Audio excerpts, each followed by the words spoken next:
Ladies and gentlemen, welcome to the Winter Tennessee Higher Education Commission, which I will now call to order. Let me first of all express my deep appreciation and gratitude to Dr. Sidney McPhee and MTSU for hosting us here this morning. This is a fantastic facility, and as always, Dr. McPhee and MTSU have been fantastic hosts. Dr. McPhee, thank you very much. It is great to be, yes, thank you. You've set the bar really high. So all right, it is great to be back in person. We are, as some of you who are watching via the internet may be able to tell, we are in a room that is spread out. We are all at least 6 feet apart from one another, and but I can't express enough how great it is to actually see people in person at these meetings. We have been conducting them all virtually during the coronavirus pandemic, and this is our attempt to get back to some sense of normality. The first order of business is attendance, and we will call the roll. Obviously, we have some commissioners who are participating remotely, and so as the meeting goes on, we need to take the votes and make sure that we do that in a proper way. Madam Secretary, if you would please call the roll. Chairman Cope. Here. Commissioner Dishner. Here. Commissioner Coben. Here. Commissioner Moser. Here. Commissioner Scarlett. Here. Commissioner Stafford. Here. Commissioner Watson. Here. Commissioner Winton. Here. Commissioner Morrison. Secretary Hargett. Here. Commissioner Wharton. Here. Comptroller Wilson. I'm right here. Treasurer Lillard. Commissioner Hassler. Here. Chairman, you have a quorum. Thank you, Madam Secretary. The next item on the agenda is adoption of the agenda, actually. And so unless there are any questions or objections to the agenda as presented, I'm happy to entertain a motion to adopt the agenda. So moved.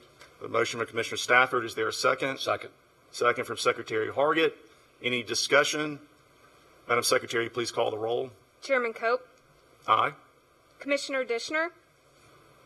Aye. Commissioner Coben. Aye. Commissioner Moser. Aye. Commissioner Scarlett. Aye. Commissioner Stafford. Aye. Commissioner Watson. Aye. Commissioner Winton. Aye. Secretary Hargett. Aye. Commissioner Wharton. Aye. Comptroller Wilson. Oh, yes. Commissioner Hassler. Aye. Chairman, you have 12 ayes. Thank you, Madam Secretary. The motion carries.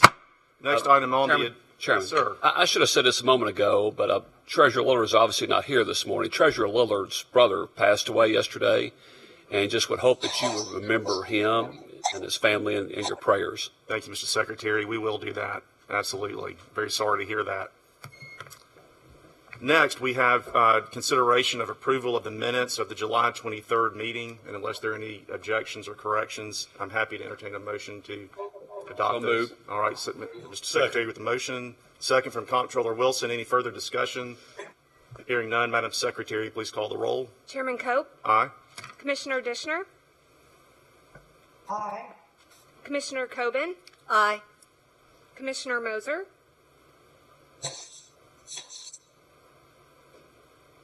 Commissioner Moser. Aye.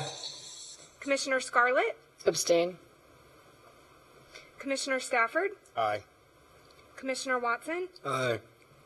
Commissioner Winton. Aye. Secretary Hargett. Aye. Commissioner Wharton. Aye. Comptroller Wilson. Aye. Commissioner Hassler. Aye. Chairman, you have 11 ayes and 1 abstention. Thank you, Madam Secretary. The motion is carried. Next, if Dr. McPhee would be so kind, I'd like to recognize him, and I know he may have some comments and opening remarks. Dr. McPhee. Thank you, and good morning. Good morning. Morning. It certainly is my pleasure to welcome you, and I always say, to the beautiful campus of Middle Tennessee State University. Special welcome to the chairman, members of the commission, executive director, Krause, and guests. It is an honor and certainly a pleasure for our university to host you on our campus. And by the way, you are in a facility that was acquired about 8 years ago with a personal donation from one of our alumni of $10 million. It's the old medical building for the hospital that's moved on Medical Center Parkway. And so we acquired this facility plus that piece of property that it's fenced around. And guess what? Lots of parking for our students. Now, I know that you all are very much knowledgeable about the universities in the state because you have an important role in governing our institution. So I'm not going to take your time today and give you information about MTSU. I do have some handouts. My chief of staff, Ms. Kim Edgar, have you? Okay. That packet has some general information to give you an update of our university and how we are doing. We have with us this morning also our provost, Dr. Burns, Mark Burns, our chief academic officer. Indeed, we are appreciative of the service that you have given to this state in helping to move higher education forward. I'm in my 20th year as president of this institution, and without the incredible team, my executive team, and certainly our outstanding faculty, we would not be the institution that we are today. So your role as commissioner is very important in helping this institution to grow and other institutions in the state. I want to point out, connected to your role, specifically to thank you for your support of the facilities that we have on this campus. This university has grown, had explosive growth. When I became president, we had about 11,000 students. Now we went up to a high of 25,000, and we have raised our admission standards 2 or 3 times during that period. Now we have 22,000 of some of the best and brightest on our campus and from the state. In the packet, you will also see we have some information about our protocols for dealing with this worldwide pandemic, COVID-19. I thought you might be interested in getting a sense of how this institution and our other state institutions are doing in addressing this issue and keeping our students, our employees safe. And I will tell you that we've worked very closely with Executive Director Krause and his staff. They've provided exceptional support, counsel, and advice that today, if anyone had told me, President McPhee, you're going to be 2 weeks away from finishing up the fall semester without an explosion or without a crisis with this virus, I would ask them, what are they smoking? Really? But ladies and gentlemen, with the great support of our staff and our faculty, we are 2.5 weeks from completing this semester. And we have one of the lowest infection quarantine rates in the state. And I think Commissioner Director Krause, I think you can attest to that. We do a great job and we appreciate your support. So I just want to say thank you again for all that you do for this great state.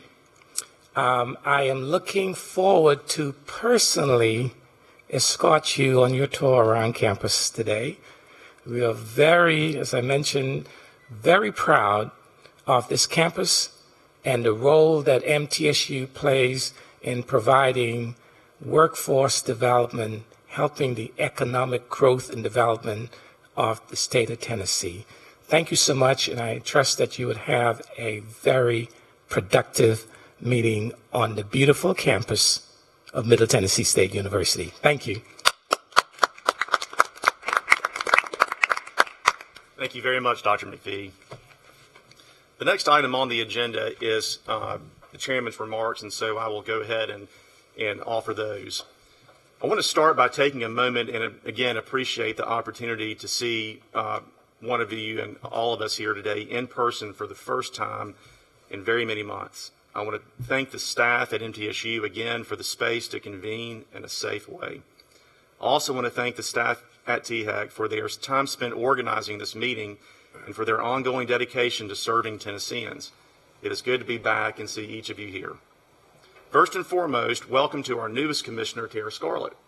Commissioner Scarlett is the president and CEO of the Scarlett Family Foundation and brings expertise and knowledge about Middle Tennessee's college access environment. Commissioner Scarlett, we are really happy that you're here and look forward to working with you. Despite our return to an in-person meeting, we remain in unprecedented times. Throughout the summer and fall, our campuses have been working tirelessly, tracking the spread of the coronavirus while working to keep students and staff safe. All the while, our institutions have supported students in their pursuit of a credential by providing technology and offering many options for learning, including in-person and online, so that students can learn in the environment that's best for them and their families. Despite these incredible efforts to provide opportunities for all students, challenges do remain. Enrollment is down this fall. This concerns me not just for the health and well-being of our campuses, but more importantly for the health and well-being of Tennessee's citizens. The economy of tomorrow will require more education, not less. Though declines in enrollment here in Tennessee pale in comparison to the national picture, opportunities remain to re-engage Tennesseans with higher education. Our staff have recently embarked on a partnership with the Department of Labor to re-engage with Tennesseans who have lost work during this pandemic. Here we can see the investments of yesterday have prepared us for the difficulties of today. Programs like Tennessee Reconnect have the potential to connect Tennesseans to tuition-free education opportunities in high-demand fields. Making higher education more affordable to Tennesseans, especially those in need during this time, is core. It's core to our master plan and goals as a body, which we'll hear much more about later this morning. In addition, this is the first THEC Commission meeting in nearly a decade where we are making budget decisions in a recession. At a time when many Tennesseans are out of work, the state and our colleges and universities continue to prioritize student affordability and success.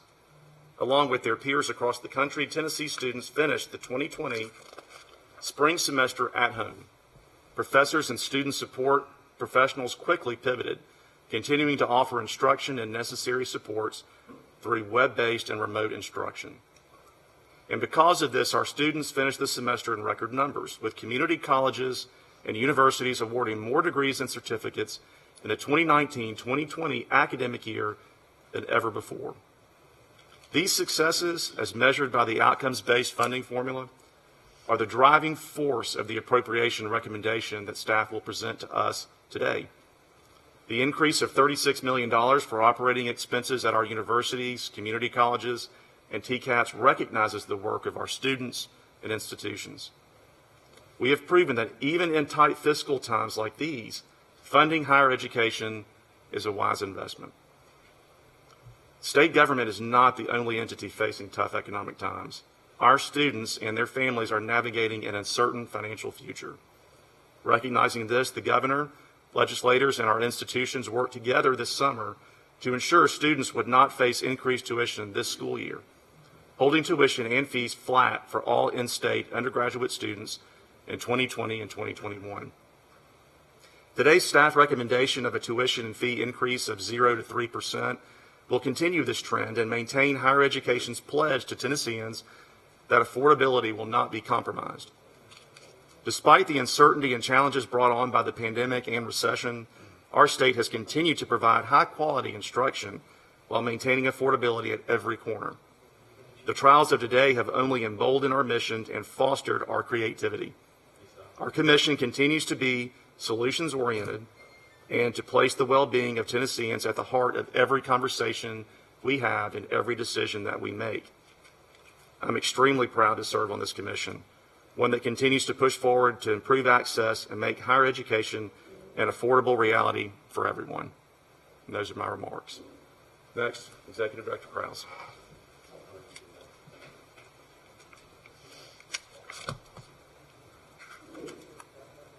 Thank you, Mr. Chairman. And just going to walk through a couple of things as part of my report this morning.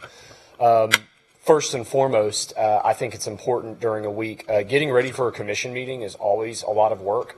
I can assure you that getting ready for this meeting is a lot easier than running one of the largest elections in Tennessee history.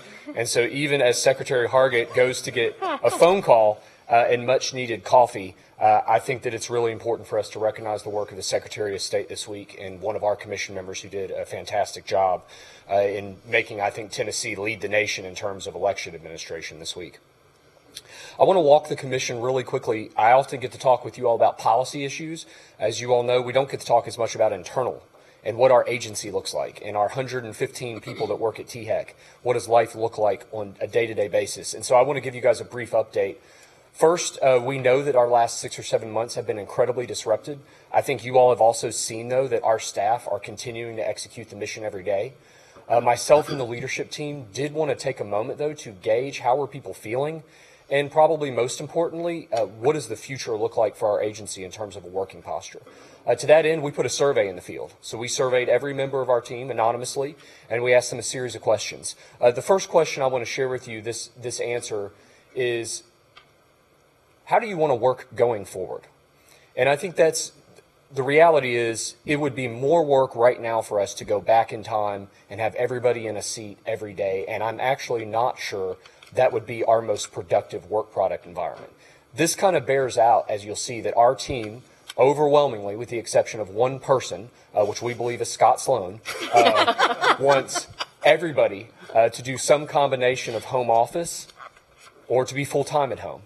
I will tell you all from the director's perspective and our leadership team's perspective, I think that we can execute that and continue to meet our mission. We'll continue to evaluate that through the end of the year. We are in a work from home posture through the end of the year, but I think this was affirming to hear from our team that they think they want to continue to move forward in that fashion. Second, I think one of the most important litmus tests about deciding whether or not we can work from home or in some hybrid modality moving forward is whether or not people feel connected to the team. Because there's no doubt, I don't worry about us executing the running of the trains at the agency. But running trains well often requires really good culture. And building culture remotely is really hard. I was interested to see the answer to this. This was really reassuring that the vast majority of our agency feels connected. I would say this is a credit, in my opinion, to our mid-level leadership. Because they're the folks, our directors are the ones who, via their bureau chiefs, are connecting with their teams, and this was borne out, again, in an anonymous survey. We do see that there are some members of our team that we need to work on making sure that they feel connected, but overall I found this to be really reassuring. Let me go back, because I want to show you some of the key comments here. Again, everybody overwhelmingly enjoyed working from home and heard from several parts of the agency they actually feel more productive. I can tell you there's two parts of our agency. We can quantify their productivity really easily. We can tell how our call center is doing. We can tell how our information systems group is doing. In both cases, the productivity is absolutely through the roof. You can take a look at a division like academic affairs, and you'll have 2 new academic programs before you later on today. And Betty and her team continue to process new academic programs. They continue to do site visits. And I think that's really reassuring that being from home has not altered our ability to fulfill our statutory requirements. One of the things I thought was interesting, a few stated that sometimes it almost feels like too much checking in, to which I say, we'll take that. If they feel as if their leadership is checking on them too much, I think that's probably a really good place to be moving forward. So just wanted to lead with that to say, among the many things you ask myself and the bureau chiefs to think about every day, the most important thing, I think, is our people. And this was, I think, an overall very reassuring survey. Any questions on the internal? Mike, I would just make a comment, and that is, now that you have beautiful, beautiful offices, a great work environment, most people are going to be working from home. Do you see this continuing after the beginning of 2021?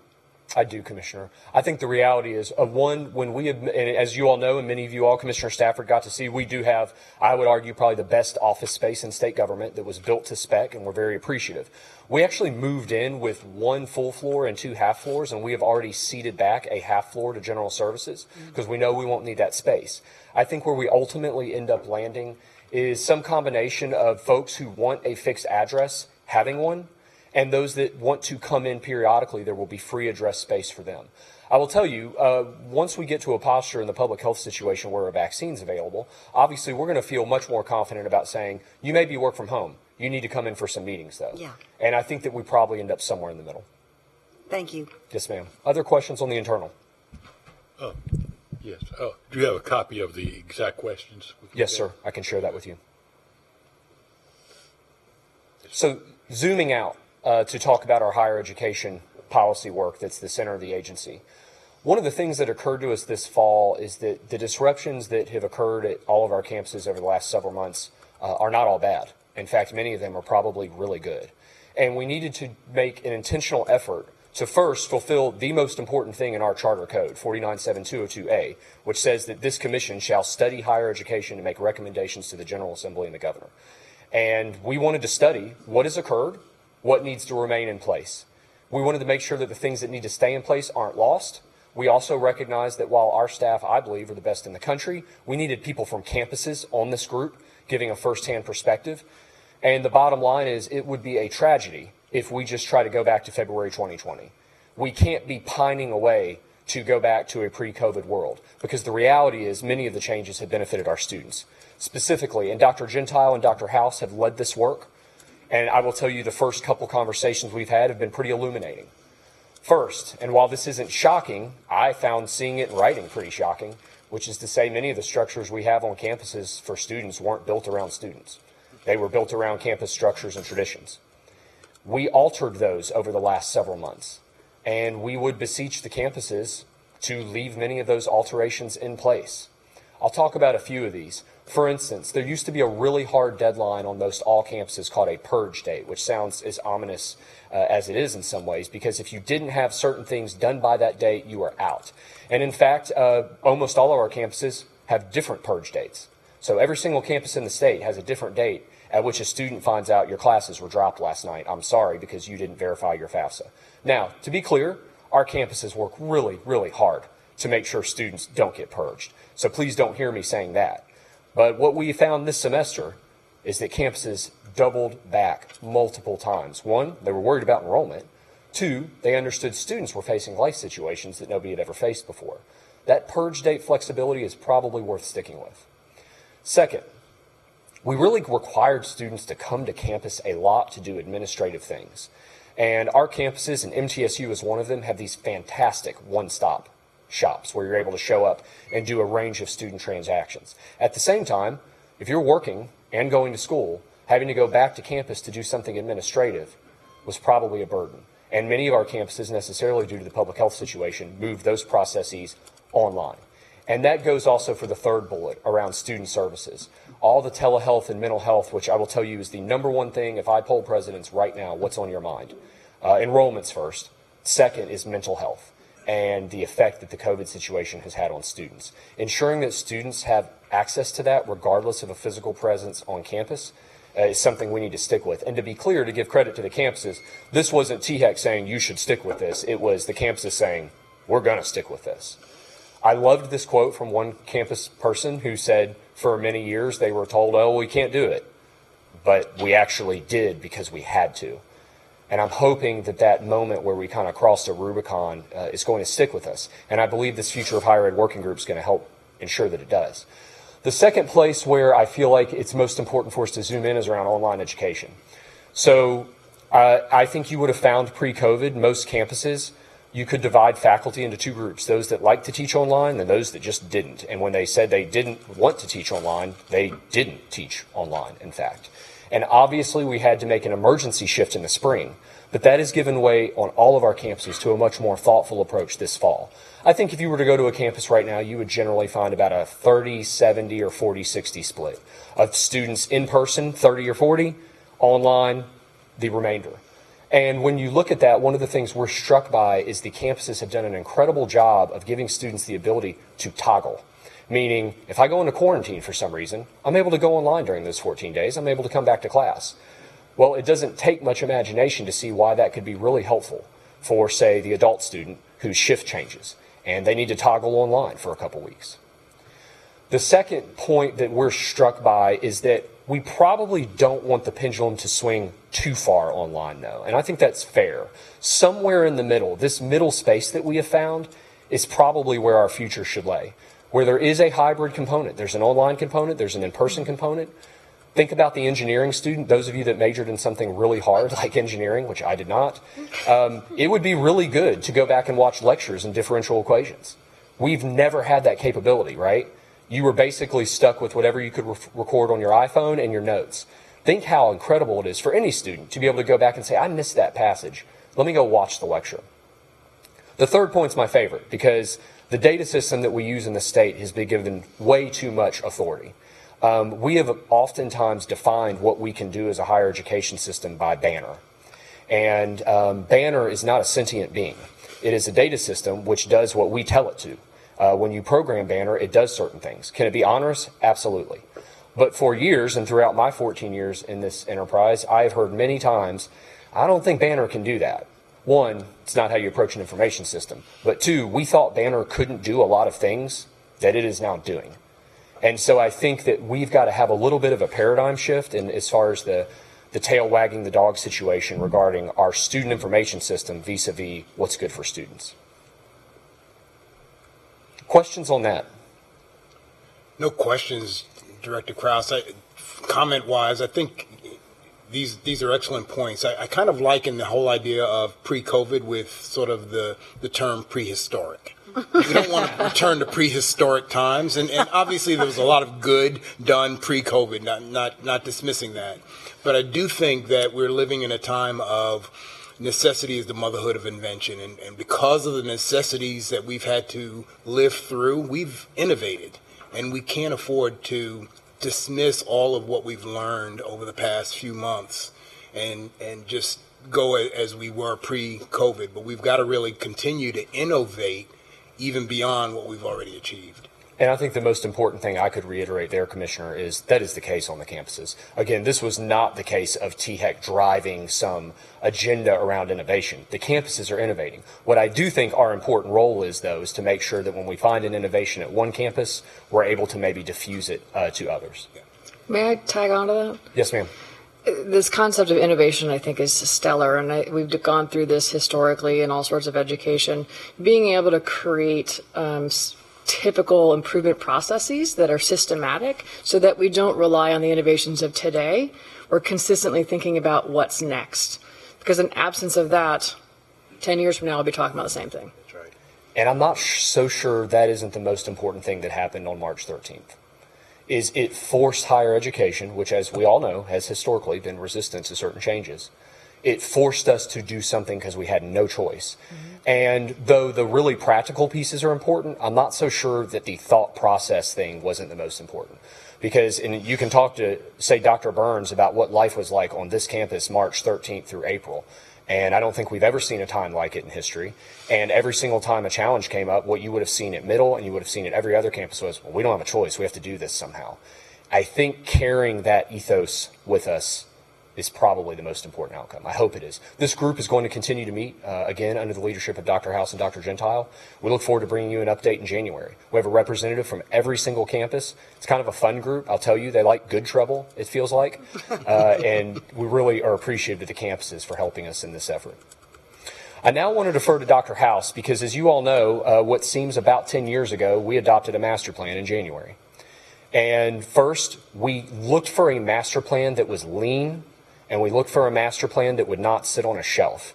And as part of that, we've begun examining what pieces of the master plan could and should be altered relative to COVID. So I'd like Dr. House now to come up and offer that update.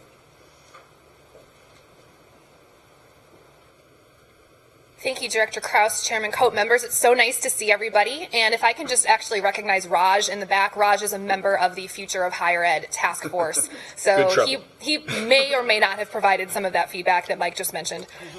So thank you, Raj, for that. And I know everybody was really looking forward to another presentation from me about the master plan, because you guys have heard this a lot. So I will be very brief, but to Mike's point, because of COVID, post-COVID, we have taken a moment to step back from the master plan and think very strategically again and very concretely again about ways to make sure we are supporting campuses to meet the aims of the plan and tweaking any metrics to assess and evaluate progress toward these goals. So I just want to touch very briefly on access, on outreach to adults, and CTE and future of work before we move on with our very robust agenda throughout the rest of the day. So first and foremost, I want to recognize Troy Grant and Jason C. and the work that their teams have done in the college access space. No one is walking into high schools. No one is doing outreach work in the high schools the way that folks have done, the THEC and THEC team have done. So really, really tremendous kudos to them. As we think about moving all of our outreach resources online, all of our outreach activities online, that has been a priority, as most things have been moving online during these past few months. So they have put tremendous effort in to put those resources online, to do virtual events, to do in-person events when appropriate, when possible, but that has not really been the case. And we continue to assess and evaluate how those events are going. What are the returns on those events? Who's actually coming? Are there more or fewer people coming to each event? In some cases, we have more participation remotely than we ever had in person in some counties, in some high schools, in some districts. So that's an important point to emphasize as well, that maybe this is something that we could have been doing in the first place, and COVID just has really forced that innovation.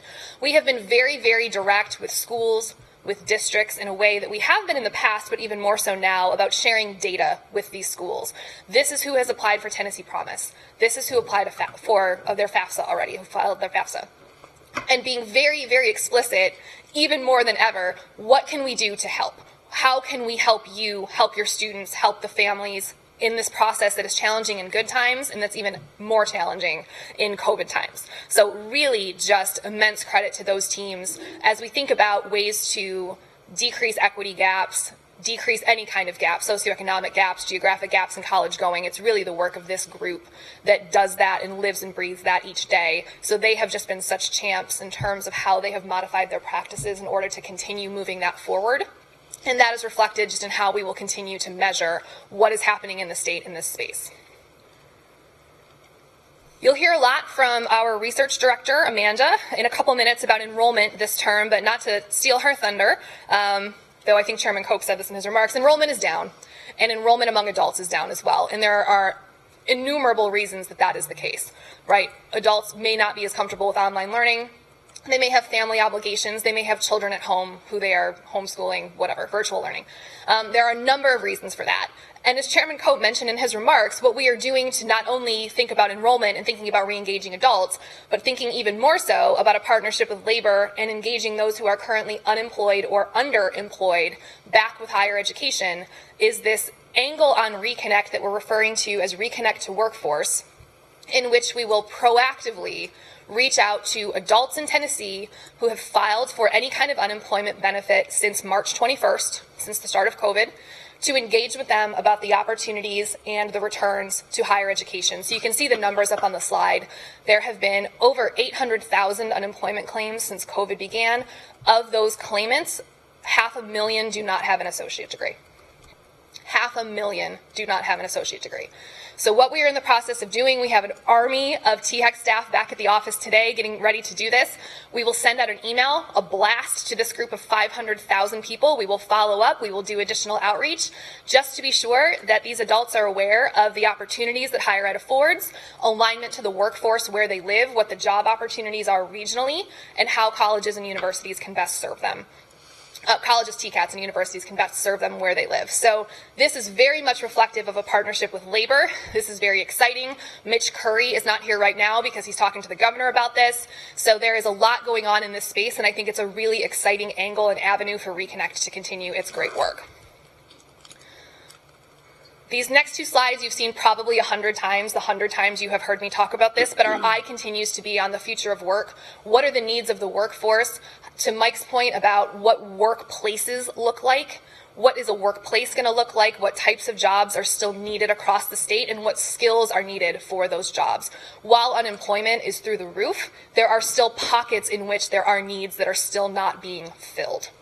So keeping our eye on that ball as well, thinking about the ways in which higher ed can best meet those aims.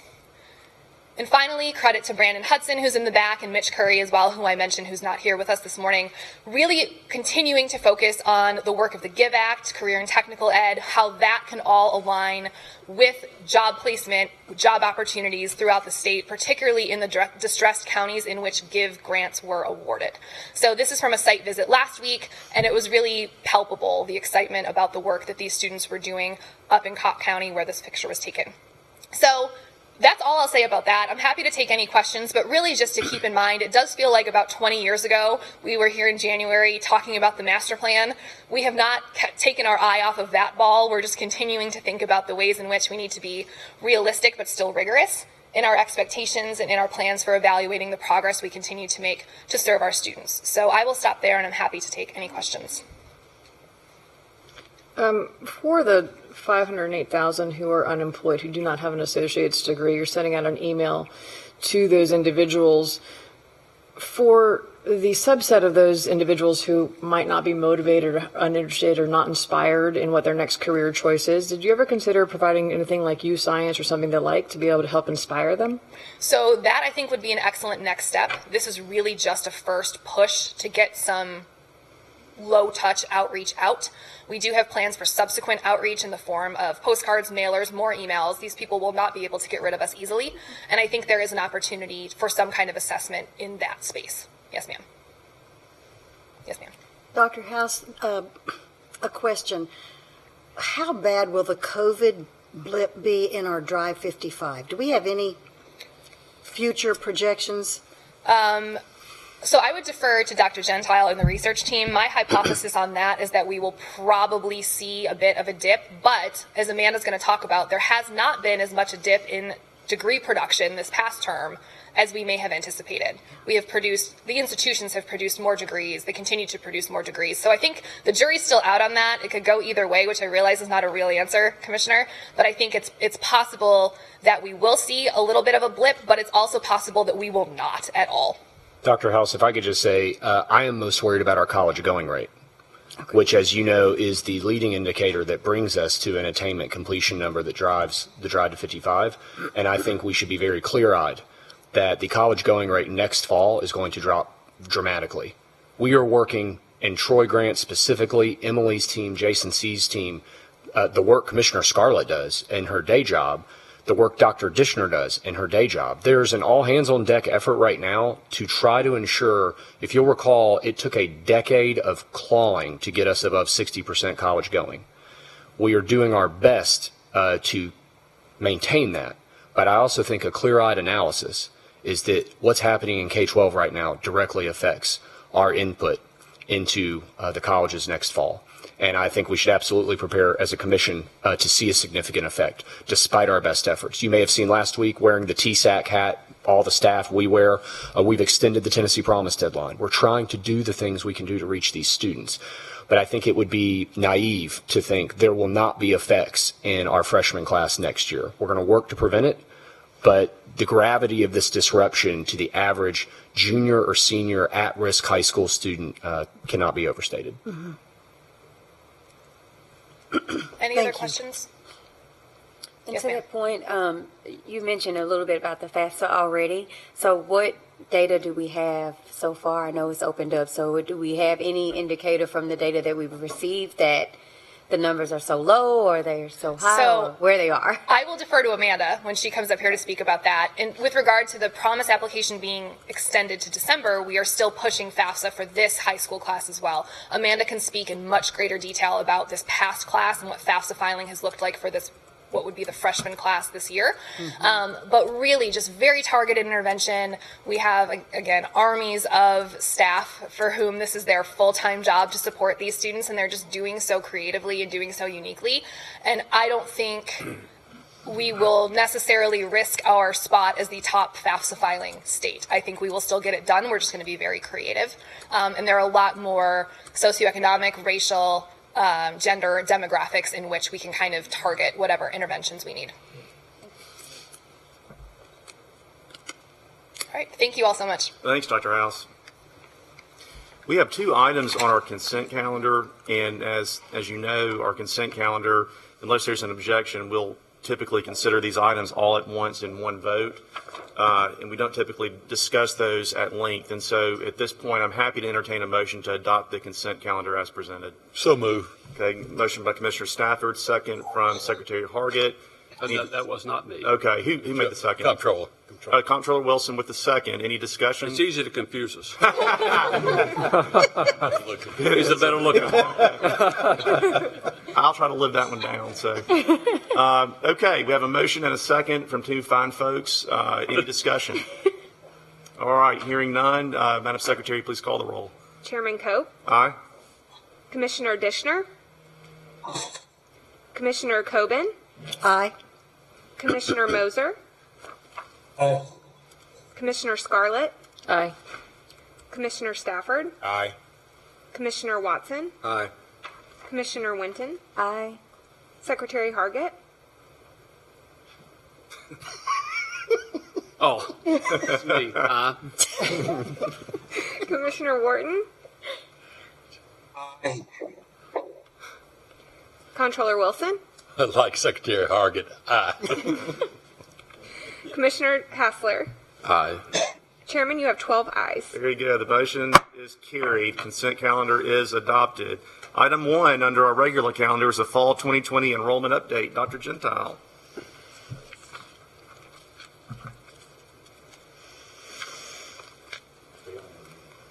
All right. Thank you, Chairman Cope, members of the Commission, Director Krause.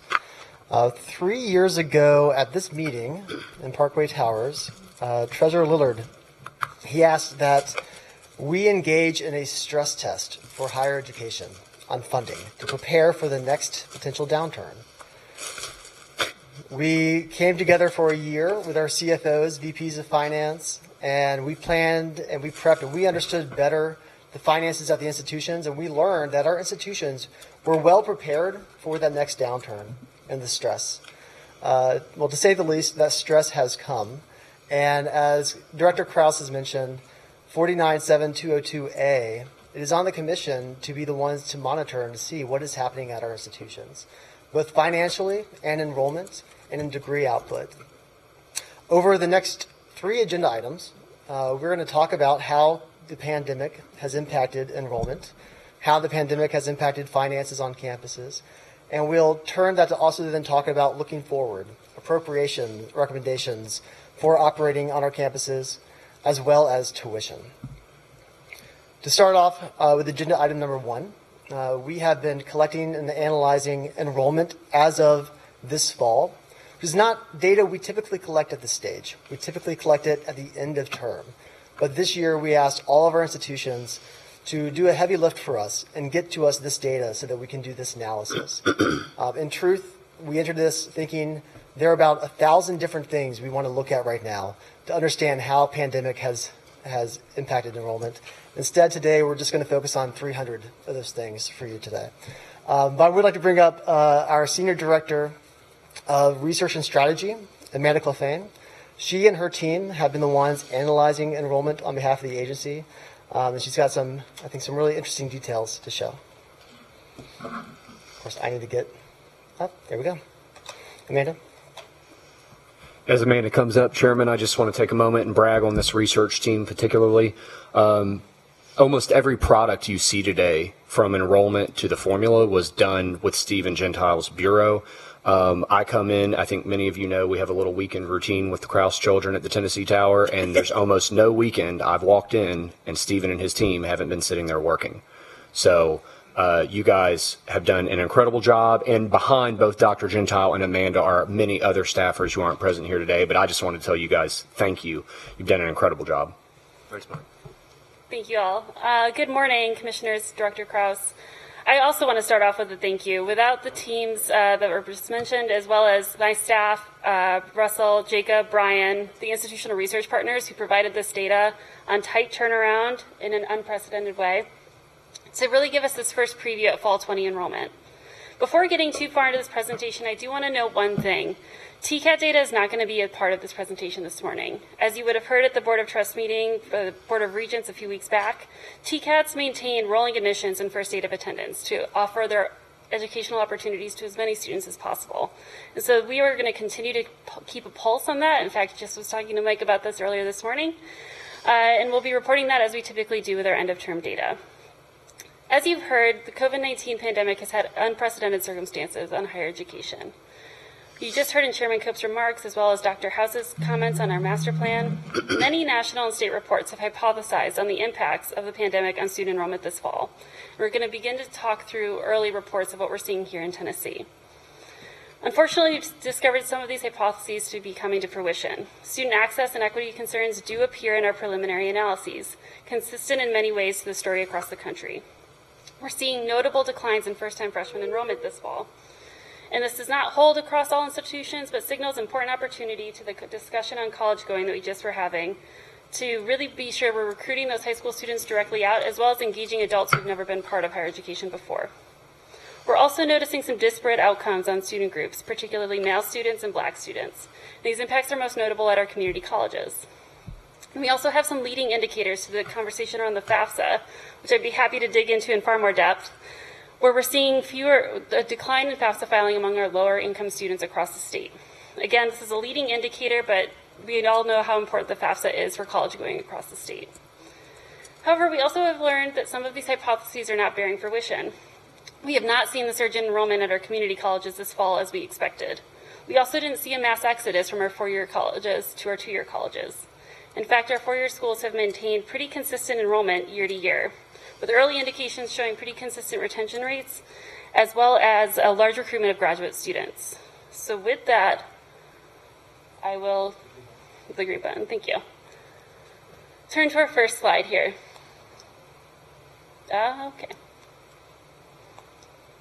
Okay, we're going to talk a little bit about undergraduate enrollment.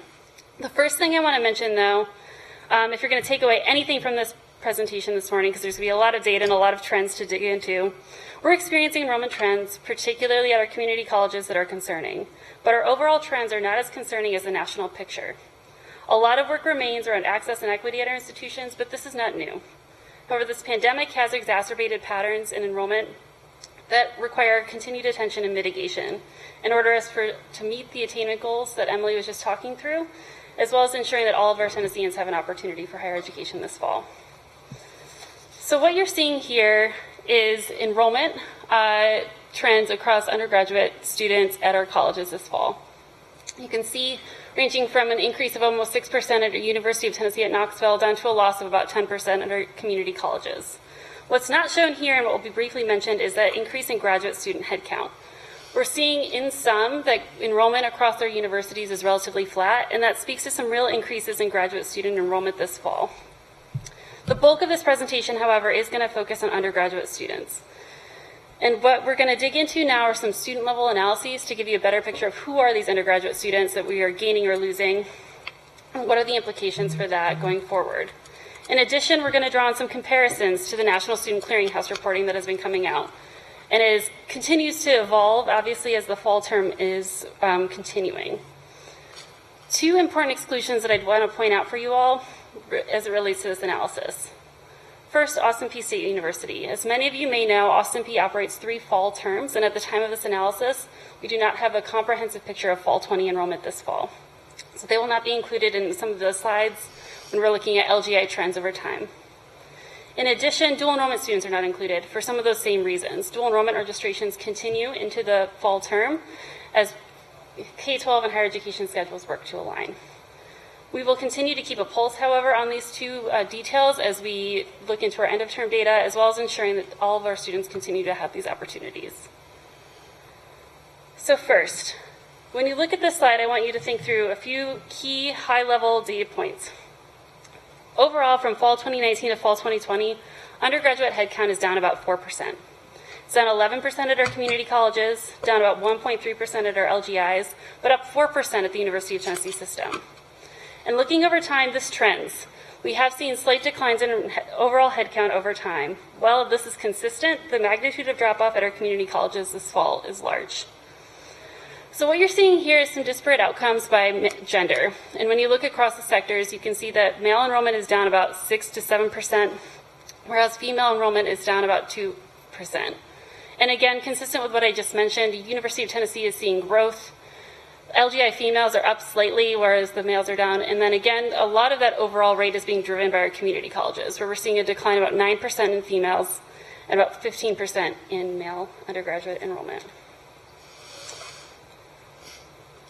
Of particular note, I want to talk through a little bit what we're seeing through race, or by race. And I understand this legend might be a little bit difficult to read. So in looking at the clusters of the bar charts from left to right, white not Hispanic, black not Hispanic, Hispanic, and then other races. What we're seeing here is that our 4 years have increases in all student groups, across all student groups, with the exception of white students at our locally governed institutions. And excitingly, this is better than what we're seeing in the national picture. When we look at the national picture, we're actually seeing at our public four-year colleges enrollment down across multiple student groups. However, in the aggregate, we do see enrollment is down across our white and black students, with larger drops at our community colleges. And this is consistent again with that national picture. Public 2 years nationally are losing students at greater rates than the public 4 years. And a notable exception to Tennessee, though, and I think something to be celebrated, is this increase in Hispanic students across all of our sectors. Hispanic enrollment is up, and this is trending with over time. Hispanic enrollment has increased every fall term since fall 2010. This increase is most notable amongst Hispanic females at our community colleges. And this also speaks to trends in Tennessee writ large, with an increase in Hispanic population over time. What I want to talk through briefly, and Emily mentioned this earlier, is undergraduate headcount by age. Importantly, this is data that is sourced slightly differently than the data you've seen before, so these trends will not perfectly align with what you saw in prior slides. This data relies on a match to our financial aid database, meaning that this represents fall 19 and fall 20 enrollees who have financial aid data on file in Tennessee. What we're seeing is enrollment is down amongst both traditional enrollees and adult enrollees, as categorized by 18 to 24-year-olds for our traditional students and 25 to 64-year-olds for our adult students. Overall, traditional age enrollment is down about 6%, whereas our adult student enrollment is down about 11%, which is down slightly more than those traditional age peers. I think this is an area for further exploration as we think through financial aid programs and others, and something we're going to continue to explore upon receipt of that end-of-term data when we have those age fields available. Importantly, each of these declines are driven largely at our community colleges. So if you look to the far right of this chart, the total population amongst our LGIs and UT students, undergraduates who are adults, is relatively small. We're talking about 9,500 students. So when we're thinking about the percent change here, that looks very dramatic, but is on a small base of students. Something I want to talk a little bit more about and has been mentioned throughout is the change in first-time freshman enrollment. So this is the enrollment of new students either directly from high school or students who have not previously engaged in higher education. We see this is down 8% across the state, which is concerning. However, it is an improvement over what national reporting is at this time, which was down about 16%. When we look at our community colleges, first-time freshman enrollment is down 16%. Our locally governed institutions are up slightly at 1.1%, and that's driven by increases at both TSU and Tennessee THEC. The University of Tennessee system is down slightly at 1%, but the University of Tennessee at Knoxville also saw increases in their first-time freshman enrollment. To the discussion at the outset, I think this is an opportunity for us to really dig in a little bit deeper. We can talk more too about college going rate data, when we expect to receive that, and some trends that we can continue to explore. This next slide here is really better investigating what we're seeing in those first-time freshman trends. Again, we're seeing that male enrollment is down across all sectors. This is consistent with what we're seeing at the national level. We're also noting that Black and white student enrollment is down. Again, consistent with what we're seeing nationally. And I want to talk briefly through these two bars in the middle here because we just were talking a little bit about Hispanic enrollment, right? Hispanic enrollment is up across the state, but we are seeing that Hispanic first-time freshmen is down in the aggregate and for males, but is up for our female students. Our Hispanic male decline in enrollment is high, but this is on a smaller base of students, about 1,200 first-time freshmen. So when you see that percentage change, just to keep that in the back of your mind. And I think something really interesting bears out when we're looking at this enrollment more closely. Across all student classifications, we saw increases in Hispanic males, Hispanic females, and total Hispanic students, especially in our sophomore group. So while we're seeing declines in first-time freshmen, we are seeing increases across all other student levels. So there may be a story of retention here that we really need to explore a little bit more deeply. The last thing I want to mention on this broader student level analysis of fall 19 to fall 20 is looking at FAFSA filing.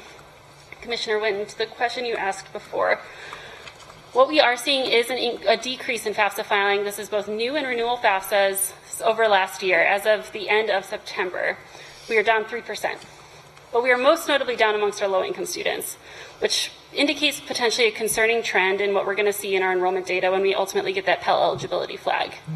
This is an area ripe for more exploration, and something I think we need to be thinking about as financial aid certifications come in over the next few weeks. We'll be receiving things related to Promise, related to Reconnect, and amongst others, to really get a sense of how have our low-income students been impacted by the pandemic, in particular, how has that affected their enrollment. This is an important population for us to continue to investigate, and of course, as you all know, is key to our success in the Drive to 55 and is mentioned throughout our master plan. So, what I want to briefly touch on now are a few student outcomes. One is, did we see this mass exodus of students from last fall? And it doesn't look like we did. We do see slight declines in fall-to-fall retention at our community colleges, while consistent trends across our locally governed institutions and University of Tennessee system. Importantly, this reflects within system retention, so we can't quite capture if a student, say, moved out of state. But what we are seeing, like I said before, is pretty consistent trends in enrollment with slight drops at our community colleges. And I'm going to go into this slide, but first I want to provide a brief overview of the picture writ large, including the community colleges, the LGIs, and the University of Tennessee system, and then get into some specific trends because they do vary some. We were first asked the question, what is happening to transfer? There's a lot of discussion about whether students would be moving from the 4-year to the 2-year for desires to be closer to home, potentially working online, and all of those other related questions. While we did see that student dropout did increase about 0.5 percentage points, overall, we also saw that transfer is generally down, and particularly transfer from a 4-year institution to a 2-year institution is down.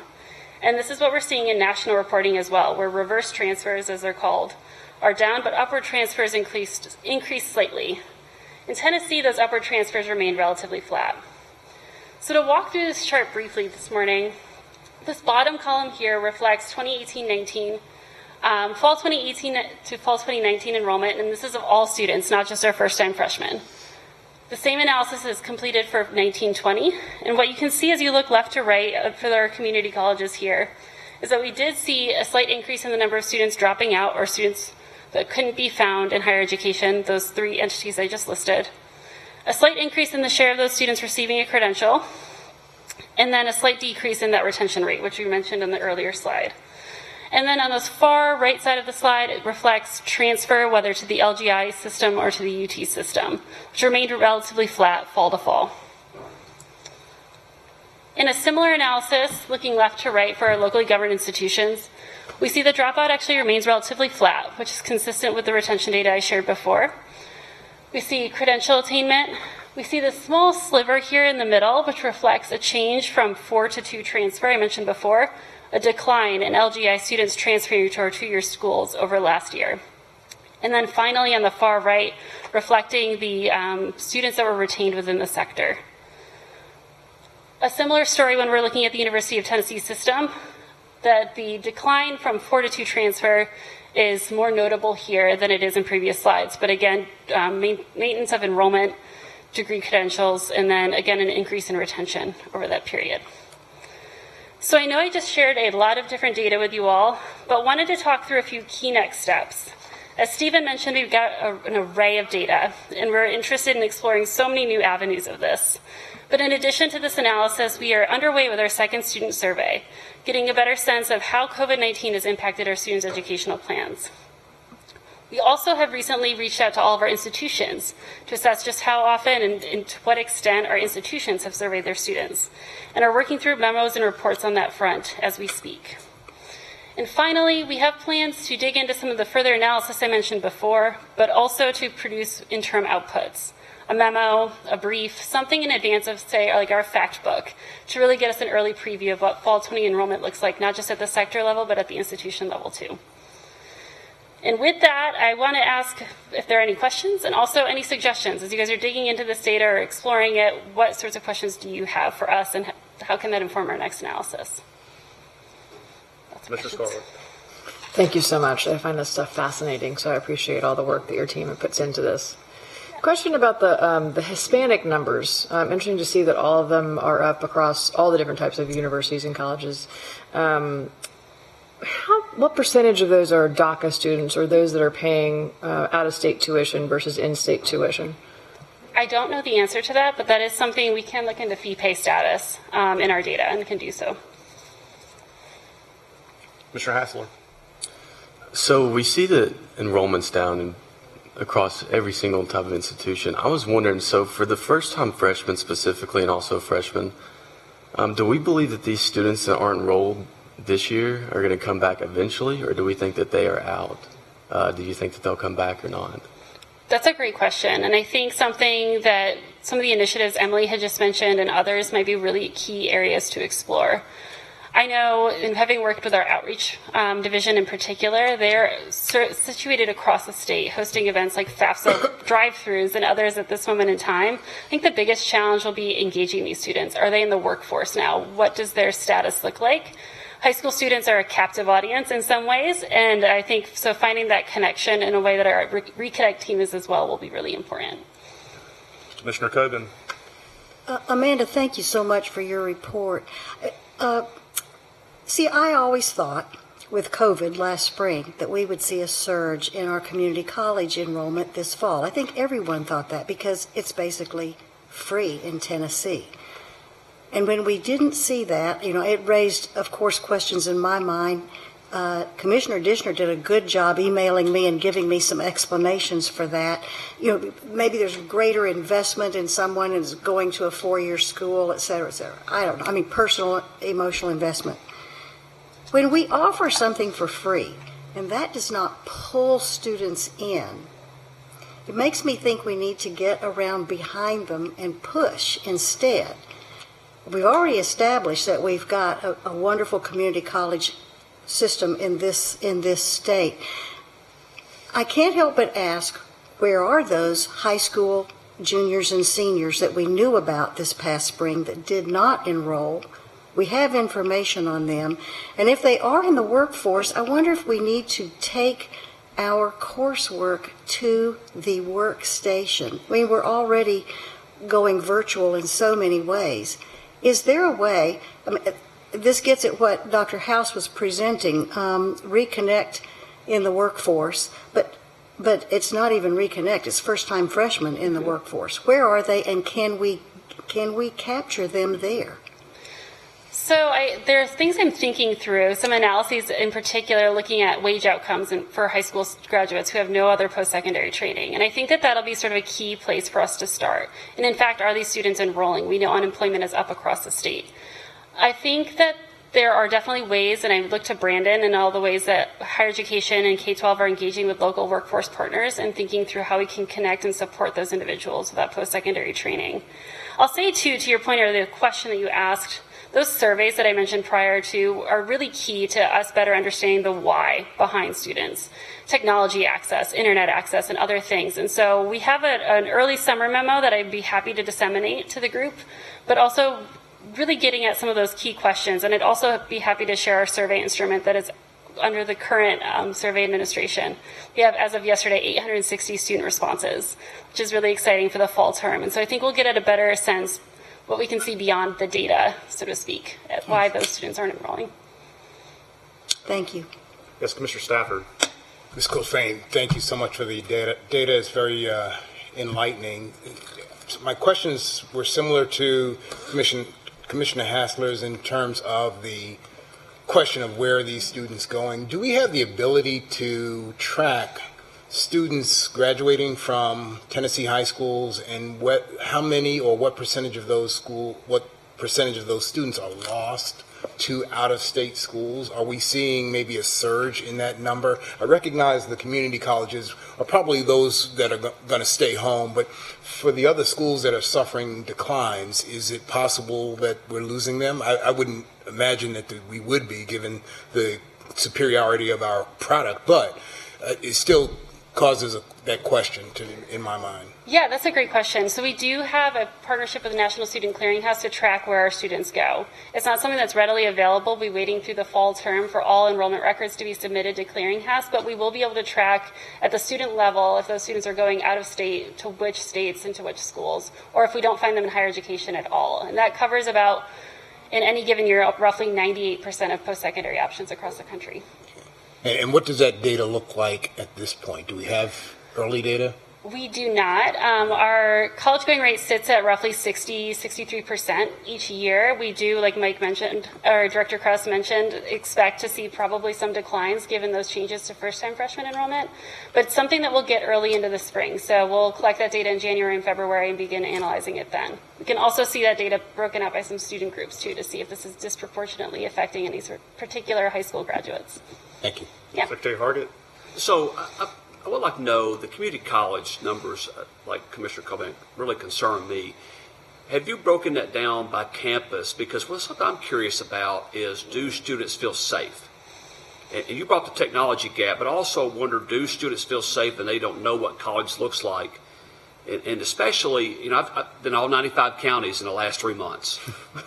And it is a very different phenomenon, I bet, at Southwest and Nashville State and at Pellissippi than it is everywhere else in the state. Yes. And even within their satellite campuses, I could see where there would be some differences. And then you go to certain parts of the state and you look around, and it's like, what pandemic? Mm-hmm. And in those places, I'm kind of curious what they have seen on their community college campuses in their area. Have you looked at it that way, urban versus maybe suburban or rural? I don't have any specific data on that, but we do have institution level data, and we would be able to, upon receipt of the end of term data, get into the specific locations you're describing. So those satellite campuses, Williamson County versus Columbia State's main campus, for example. So we can look for sure at overall trends by college, and that's something we anticipate in that output I described. Like I said, not all trends were consistent to each institution, but certainly something to explore more deeply. Well, I just have a real concern that some of these students don't know what to expect. And we've all been thrown for a loop, let's be real about it. But if you're a high school student who was progressing through, and then all of a sudden you were in remote classes all the time, you struggle with that at home, the last thing you want to think is, now I'm going to go and continue my education and have to do that remotely as well, when I didn't like it when I was finishing up high school that way. And I'm actually really glad that pinged something for me to point out too. Every other year, roughly, THEC administers a high school senior opinion survey, which is designed to better understand how students take up financial aid, their awareness and familiarity with financial aid. And this year, we're actually in the midst of working through revisions to our instrument right now. And I think asking some questions about these details would be really important, most specific related to what we're seeing in this first-time freshman decline. Can we get a better understanding of what our high school students are thinking, what they need, and how we can support them in that transition? Very good. Amanda, is it possible that we could have the commission members the institutional breakdown early next week? Yes. That'll be a follow-up, Mr. Secretary. Commissioner Hassler. I was just wondering, how long do you think it'll be until you get those surveys out to the students? So we have a current survey underway. The survey survey went out last week, and we expect it to be wrapped up. This is a sampling survey. So a sample of our Fall 20 enrollees who have financial aid records on file, which is our way of contacting those students. I can definitely provide you more details, though, on the who, the how many, and anticipated timelines on a final memo as well. Thank you. And I think I'll just comment. I think I had written down in my notes about a survey, and I think that would go towards answering Commissioner Cobin's question about what's driving it. Do we need to push? Do we need to offer it in the workplace? Why aren't they coming back? So I think that'd be pretty critical. Awesome. Yeah. Other questions or comments for Amanda? I think if we did that, it'd be so good. Great. Thank you very much. Thank you. Dr. Gentile, did you have anything else on the fall 2020 enrollment? Okay. All right. Moving on then. Any conversation on this topic before we move on to item 2? Okay. Next, item 2 on the regular calendar is the 2021-2022 operating state appropriation recommendations. Dr. Gentile.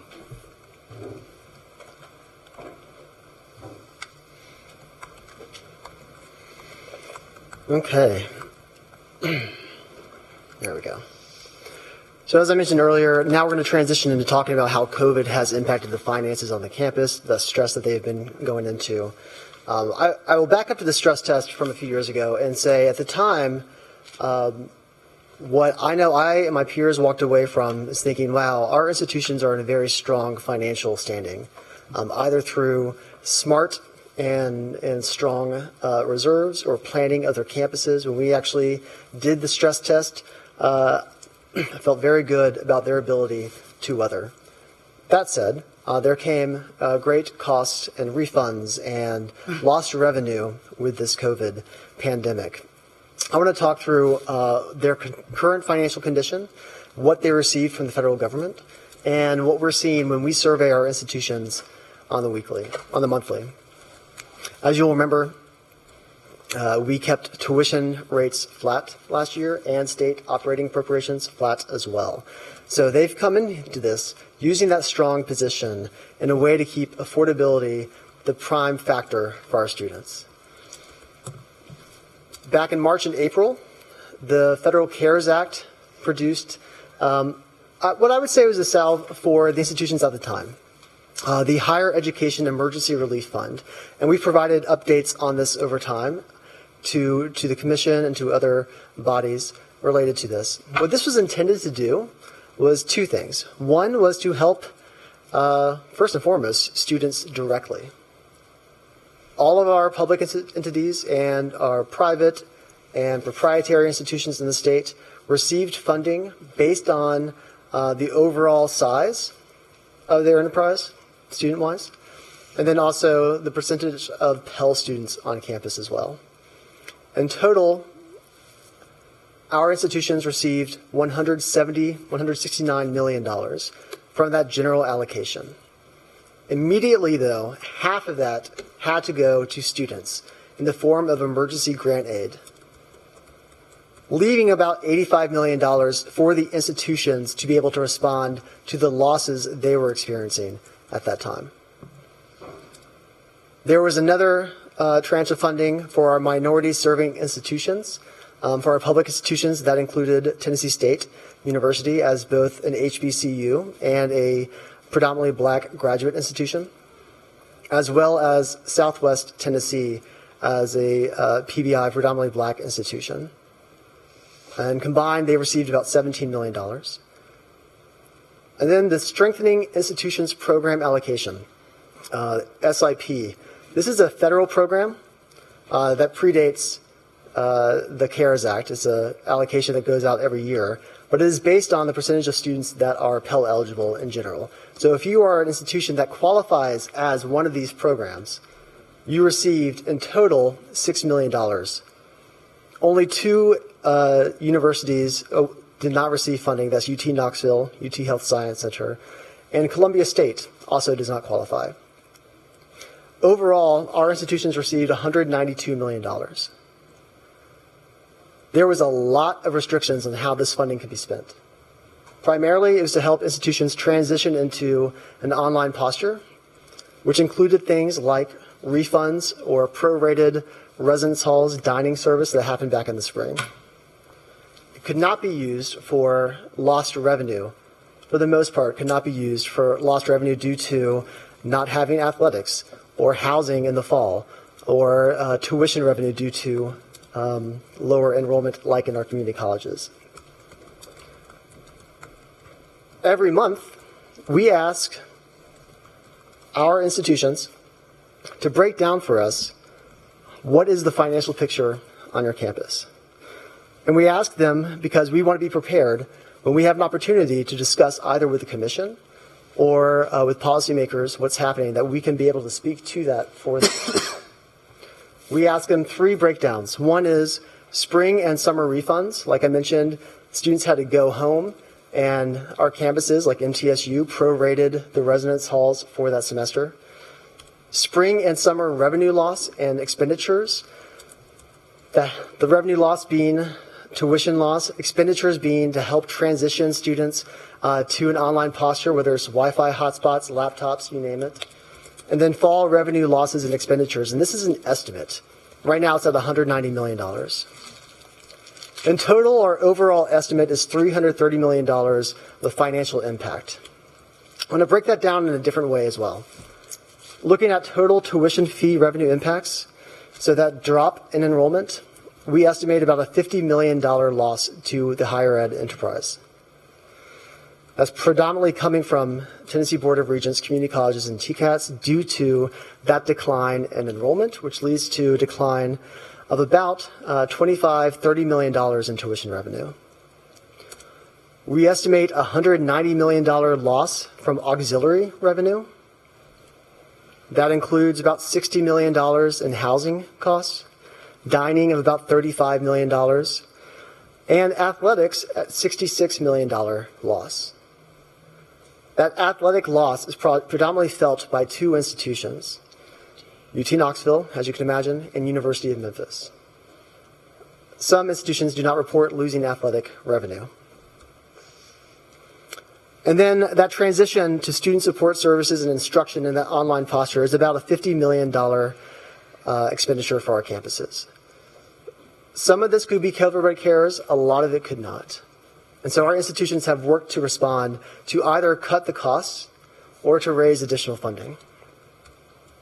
But what we did see, to transition to our appropriation recommendation, is an increase in outcomes, which is going to lead to our requested increase in appropriation of $36 million.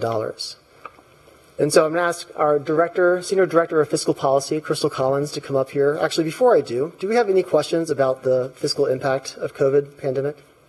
I just have one. Yes, ma'am. And I think what I'm trying to figure out is how are colleges and universities going to estimate what is going to happen for this upcoming semester, and trying to avoid the refund situation again, because that seems like the numbers are staggering. So I'm just thinking that we probably won't have a big significant increase of people coming in January either. So here's an example of how they are preparing for that in the front end. UT Knoxville has spent about $5 million in isolation housing for residential students. So they bring students onto campus at the beginning of the semester, and if they have to quarantine, there's a separate place for them to go for that purposes.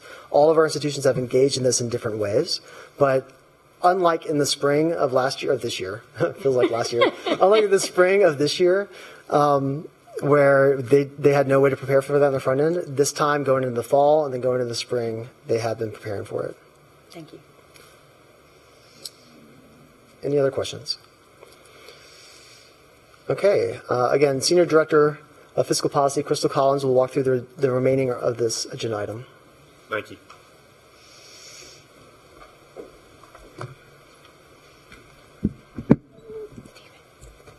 So the shortest person is going to go last here, I guess is where we are.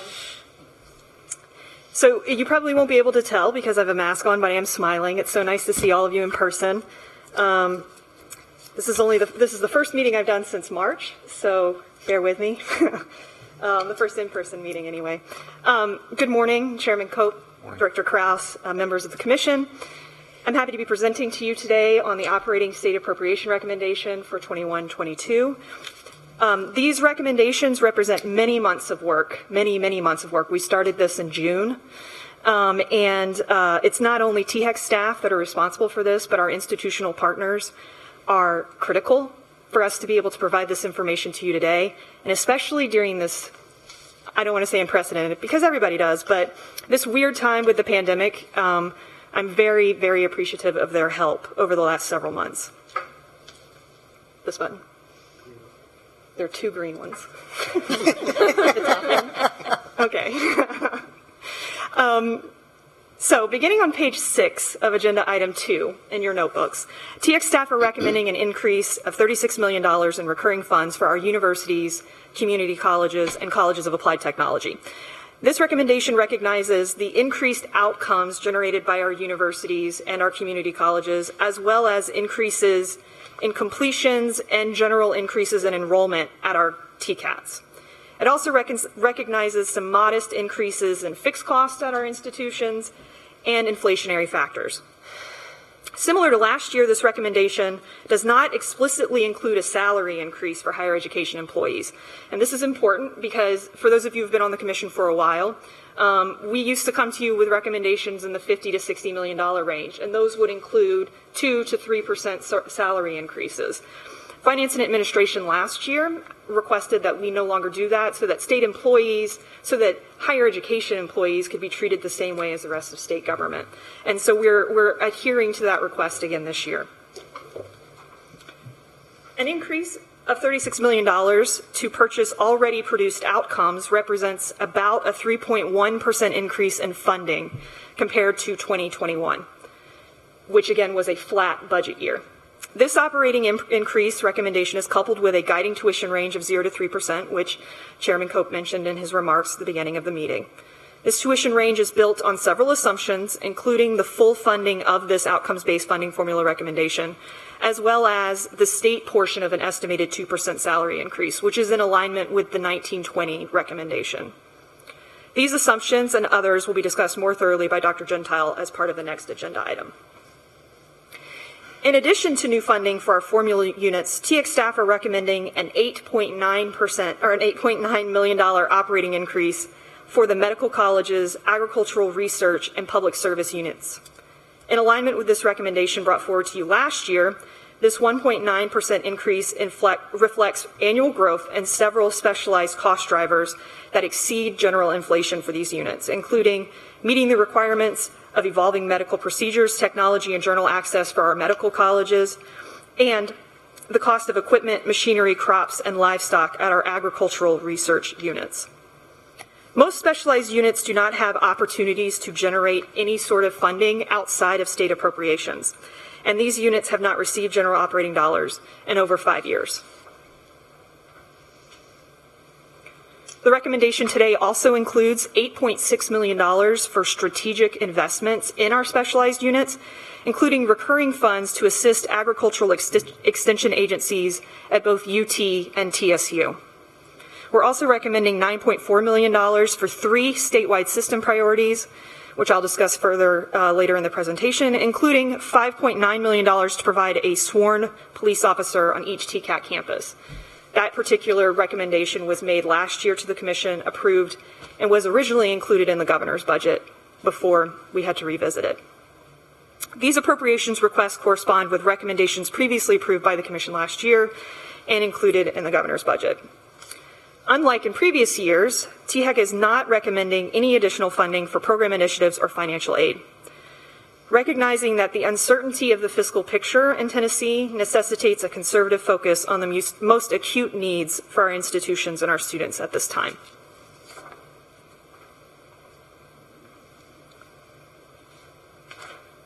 Of the $36 million that we're recommending today, $34.4 million of that will be distributed directly to our community colleges and universities based on their performance in the outcomes-based funding formula.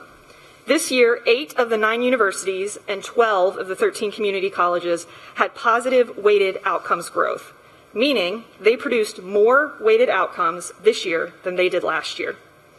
However, those of you who are familiar with the formula will remember, doing better than you did last year is only half the battle. You need to do better than you did last year, but also do it at a rate that outperforms the rest of the average institutions. For the 3rd year in a row, the largest state appropriation increases are concentrated in our community college sector, with Motlow State the overall top performer under the outcomes-based funding formula for the 4th year. Of the universities, Austin Peay State is our top performer in 21-22 and second highest performer overall. Community colleges account for 9 of the top 10 performing institutions, showing the effects of the full implementation of the Promise and Reconnect programs that we'll investigate more deeply later in the presentation. Additionally, the Tennessee Colleges of Applied Technology are slated to receive $1.6 million in new funding, representing about a 2.1% increase. And in attachment 2, pages 6 and 7 show the funding recommendations and percent increases for each of our institutions and the TCAT sector. Let's pause there for a moment, Crystal. Yes. And go ahead and go to your next slide because it'll frame up, I think, the things we need to unpack right now. Mm-hmm. Okay, so we need to talk explicitly, I believe, based on several conversations I've had with both presidents and members of the board relative to the Austin Peay State University increase. Please go back to that, Crystal. There was a significant increase at Austin Peay State University. I want to be clear, that increase is not driven solely by the associate degree issue. But there is no doubt that the associate degree growth at Austin Peay has generated a significant portion of that. And I've spoken to President Whiteside this morning to let her know that I was going to say what I'm about to say, but I think we need to commit as part of the formula review process, which includes the constitutional officers and all the presidents, to examine that this summer. The reality is Austin Peay's associate degrees are really intended to serve the military population at Fort Campbell, as they should. Austin Peay has done nothing wrong. They've figured out, I think, a really important way to award an associate degree. And I will tell you, all things being equal, a student getting an associate degree en route to a bachelor's degree is not a bad thing. However, within the university sector, that outcome being measured the same as a bachelor's degree, I can tell you confidently is not the intent of the funding formula.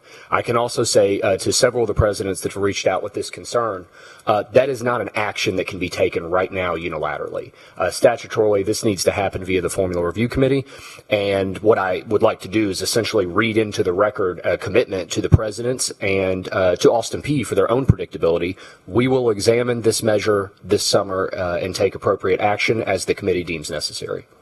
So my question on that, if we've got an outsized performance on the part of Austin Peay, for example, and the formula then awards them a much larger increase, is that detrimental to other schools? How does that play into what we receive from state budget in total? Is that additional taken away from other schools, or is there harm done? I would say that there is, the way the formula is structured, and we'll of course defer to the experts, the effect on other schools is real, but negligible. We're not trying to reach a certain formula number every year, meaning there's a limited amount of funding, and so if you get more, you're going to take from somebody else. The formula's outcomes generate the number. That being said, I think we have to be clear-eyed. Austin Peay improved also in bachelor's degrees, but they improved significantly in associate degrees, and I think that absolutely had some marginal effect. In the main, as Crystal mentioned, Austin Peay is competing against Austin Peay, though. And the other institutions are competing against themselves in the past. I do think there was some marginal effect we should acknowledge, to be sure. I do not think that has a majority or significant effect on most any other campus. So let me just continue that. If we're seeking $36 million, and that includes the outsized improvement at Austin Peay, let's say that would have been $34 million without. Does that pose a difference in terms of how our budget is approved with regard to the total number available? So, for example, if we requested 34 instead of 36, would that serve any more favorably than the 36, or is that really immaterial? I'm just trying to understand if by asking for more because of that growth at Austin Peay, whether that poses harm to the amount of money that we would normally be received, or how we would look favorably or unfavorably to the budget. That is an excellent question. I would say the formula swings being within that Austin Peay increase, we can ascertain how much of it was driven by associate degrees. Typically, The formula swings within that range of a couple $1 million are not the determinant of whether or not, of course, sole will of the General Assembly and the governor, whether or not the formula is funded. When you start to get into denominations at 10 million or more, I think that absolutely changes the conversation around the formula. I do not believe we're in that posture now. It's also important to note this has happened before. So this actually happened with one of our community colleges, who workforce training credentials, essentially a short-term credit in food safety, began to generate significant outcomes for them. There was a year in which they received a lot of money because of that, several $100,000, and per the statute, the Formula Review Committee addressed it immediately the next summer, and it hasn't occurred again. I would say that this is something that happens in a dynamic formula, and is part of what the public policy process looks like, and the Formula Review Committee is the right venue to address it. And again, the other campuses should hear us. We will address it. Crystal? Yeah, Commissioner Stafford, if I can address some of your questions. Very astute, by the way, and I appreciate that. The difference between, say, 36 and 34 million, it is true that increased outcomes generate a larger formula request. So the fact that we had more outcomes at Austin Peay State University due not only to this increase in associate degrees, but as Director Krause mentioned, significant increase in bachelor's degrees as well at that institution, did have a material effect on the request, but not tens of millions of dollars. It maybe increased it maybe 1.5, maybe even less than that, meaning without that magnitude of increase of associate degrees, our request might have been 35 million instead of 36. To your point, if we were to request 35 or 34 instead of 36, what that is immaterial to individual institutions, because all that does is decrease the percent of the funding formula that is funded. Right now, we are funded at 67%, 66.7% of the formula request for every institution. Every institution is funded the same proportion of their funding formula. If you were to do $34 million request, that number goes down to 66.5 or 66.4 for every institution. So decreasing the overall request will not disproportionately affect Austin Peay or any other institution, because the share is the share. Sense. Commissioner Coben. Oh, another question with regard to Austin Peay. Are we assured that the program is just taking in military personnel? Oh, no, it's almost certainly. I mean, and Austin Peay, again, has been transparent. No, so there are probably, I want to say, 8 or 9 associate degree programs, of which 6 or 7 are very technical programs delivered at the Fort Campbell Center. Austin Peay is one of 2 universities. Austin Peay is one of 2 universities in America that has a standalone campus on a military base. There is one associate degree, however, that's a liberal arts degree. Yeah. That is essentially to use a master. We get a master's in passing sometimes when you're in a doctorate program. There is a world in which students have been able to intentionally opt into associate degrees there. We have confirmed, I think from Stephen, these degrees were not awarded in passing. The student had to elect, I want to pursue an associate degree. But there is no doubt it has moved, it has migrated from the Fort Campbell campus to the main campus. And is that founded in legislation, Mike? Was it in the legislation that they would only operate an associate's degree for military personnel? No, ma'am. And in fact, we actually yesterday, to prepare for today, have reviewed all of the Formula Review Committee meeting minutes, which are meticulous for the last several years, and we can find no mention of such. It's been, I think, an understanding. Should it be? I defer to the commission on that, and in many ways defer to, is the Formula Review Committee able to address this in such a way that, first and foremost, the committee feels satisfied, and then secondarily, the larger higher education community feels satisfied? Because I think other presidents and provosts are justifiably concerned about this. Well, I just wonder if we haven't had a number of other requests from LGI presidents and UT for an associate's degree program on their campus. It'd be the natural extension. That's the reason I think we absolutely need to address this. And Mike, I wasn't clear in terms of, do we know the percentage of associates that were awarded to non-military at Austin Peay? I do not think we know that. They do not classify the students by site per se, Commissioner. Okay. Is that accurate, Dr. Gentile? Yes. Yes, that's correct. Yeah.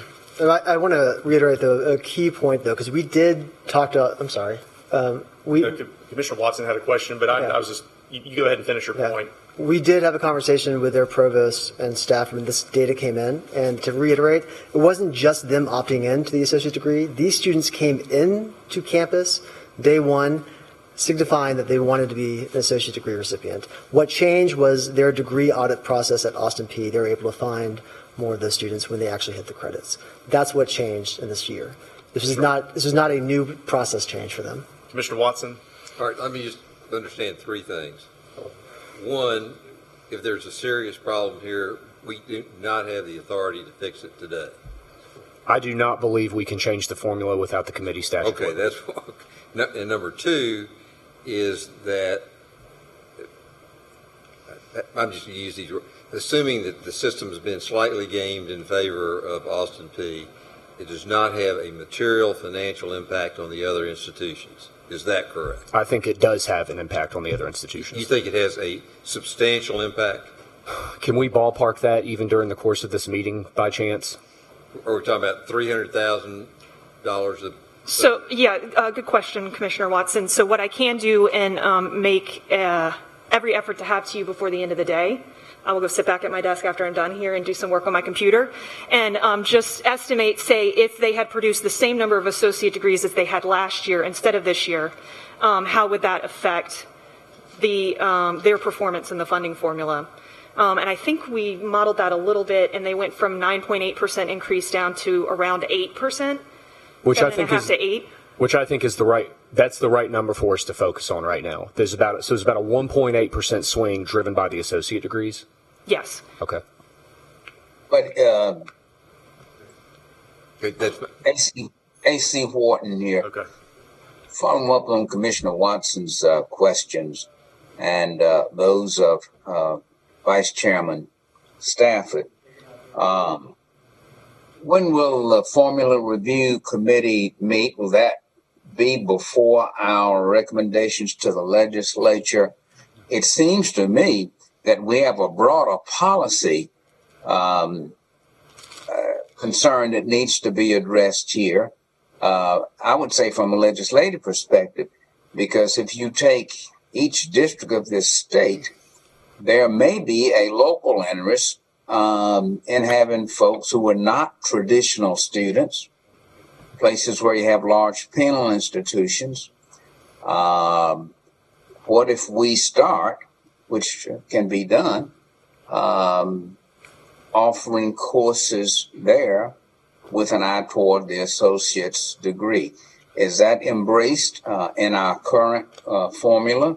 Or is that a matter that is best addressed by the legislature by saying we want to put this in the Department of Corrections budget as opposed to education? The point I'm wanting to make is that I would hope that whatever the results are of our Formula Review Committee, that it is done forthwith in time enough to allow the legislature, if necessary, to address this. I would say that there's no such thing as an insubstantial amount of money in these type budgets. $300,000, maybe a layoff of 2 or 3 needed individuals. So my question is one of timing and policy. Who is best equipped to address the policy considerations here? I think the answer to the first question, Commissioner, is relative to timing. The Commission, pending the will of the Commission makes a recommendation today that goes to the Governor and the General Assembly, which, again, I do need to reiterate, is a recommendation driven by the data, and Austin P did not do anything wrong. They figured out a system to award their degrees. Second, we defer to the will of whoever would like to address this relative to the legislature. I sense there's enough interest from the Commission, though, that it feels right that we probably have some special called discussion on this matter.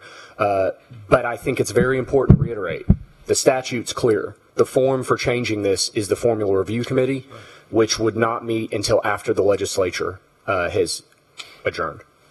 Yeah, and I would just reiterate, Commissioner Wharton, the Formula Review Committee process that we will be entering into actually at the end of this year, beginning in December, is our 5-year formula review where we start from the bottom and we rebuild the formula to the top.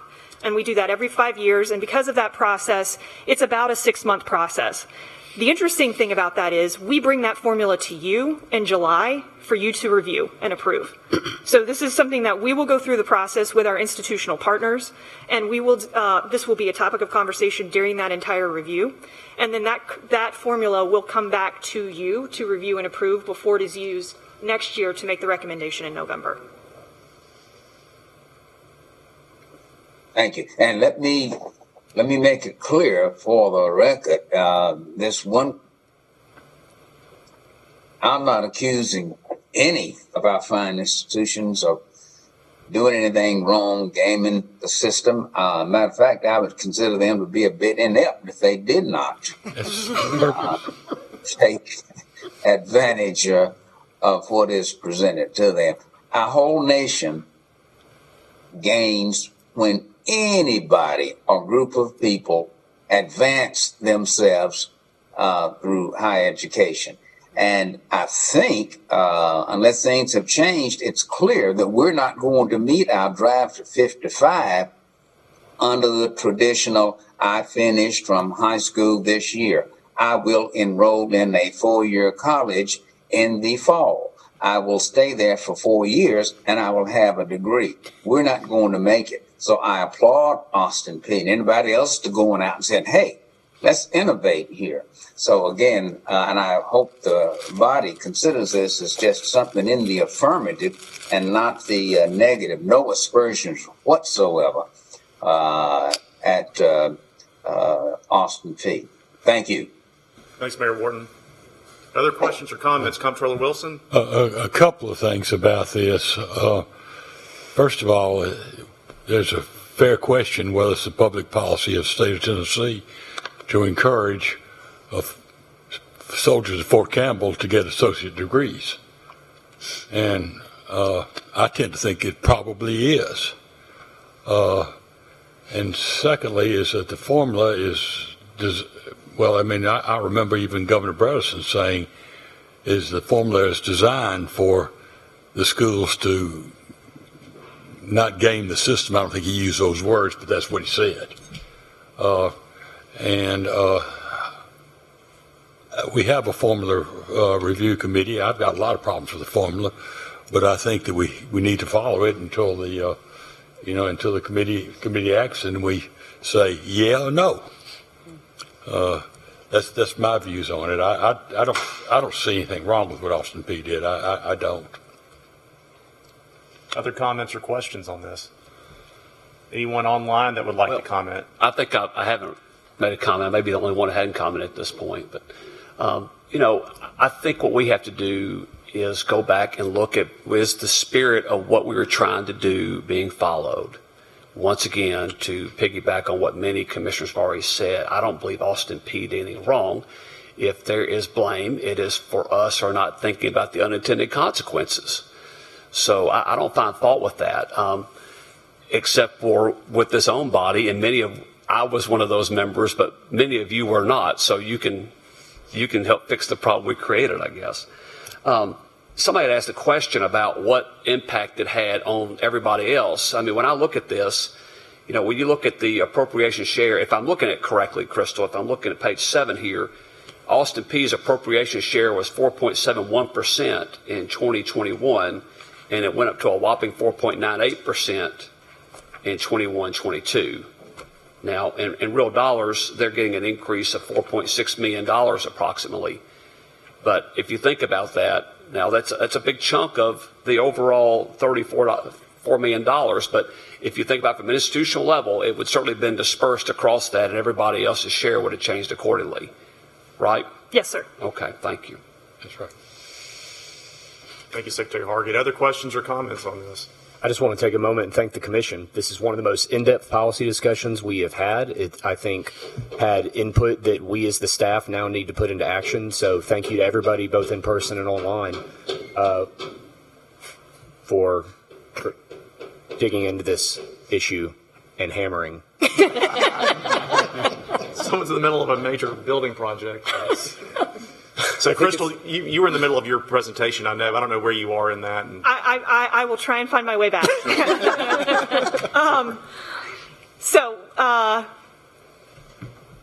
Man, I wish I could skip this slide, but we're going to keep going. Turning our attention to the overall outcomes primarily responsible for driving these increases at our institutions.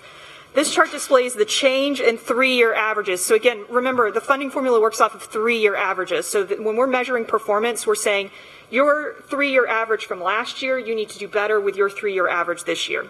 So in 2021, that column includes data for 16-17, 17-18, and 18-19. The 21-22 column includes 17-18, 18-19, and 19-20. So again, increases here is what will drive weighted outcome performance. Of particular interest for the universities, you'll notice every single university outcome is up. So, not just bachelor's degrees, but everything is up. We are seeing a 1.5% increase in undergraduate degrees and a nearly 3% increase in doctoral degrees. Additionally, our universities increased the 6-year graduation rate by 3.6 percentage points in the 21-22 formula. And in fact, one of the things that we do as part of the analysis when we finish the formula is we do a parts analysis where we look and see how each outcome is driving funding at each institution. And at 6 of our 9 universities, increases in graduation rate is the top influencer in the movement of money for those institutions. And that performance on graduation rate generated $5.1 million of the recommendation. So the completion success in the undergraduate degrees is also at the heart of the 2.3% increase in our degrees per 100 FTE. But what this tells us that is different from the grad rate, because it's not cohort based, what this tells us is not only are they producing more degrees, but they're doing it more efficiently. So this is an example of that parts analysis that I was just talking about. This is looking specifically at why money moved at UT Chattanooga. Of particular interest here, the University of Tennessee Chattanooga is one of only 2 universities that increased the 3-year average for all 9 outcomes. The only negative funding you'll see here is a decline in their quality assurance score. It was a small decline, but it still has financial impacts on the institution. Of particular interest, UTC increased the 3-year average for master's degrees by nearly 5% and doctoral degrees by over 3%. Generating nearly $180,000 in recommended new funding. Additionally, UTC increased the 3-year average for its graduation rate by just over 2 percentage points, moving from an average of 63.6 to an average of 65. Now that might not sound like a lot, but that is hard to do at a university. This increase corresponds to over $400,000 in recommended new funding. And I reached out to UT to ask for some feedback about why they're having such success at UTC. And what I heard was that they're paving the way for outcome increases by making concerted efforts across their campus to remove any roadblocks that students would normally face that would prevent them from getting to their degree and to graduation. And that includes removing academic and financial barriers. For example, UTC has increased access to academic support resources and created a grant program for seniors with more than 90 credit hours that have maybe small outstanding balances that is preventing them from moving on to graduation. In total, increased performance at UTC in this year's formula will garner nearly $1.5 million and recommended new funds for that campus. Yes, ma'am. Quick question, Crystal. I would assume all of our universities are doing the same kind of thing that UTC is doing. Are they doing something better or smarter or a little different? And can we share that with the others?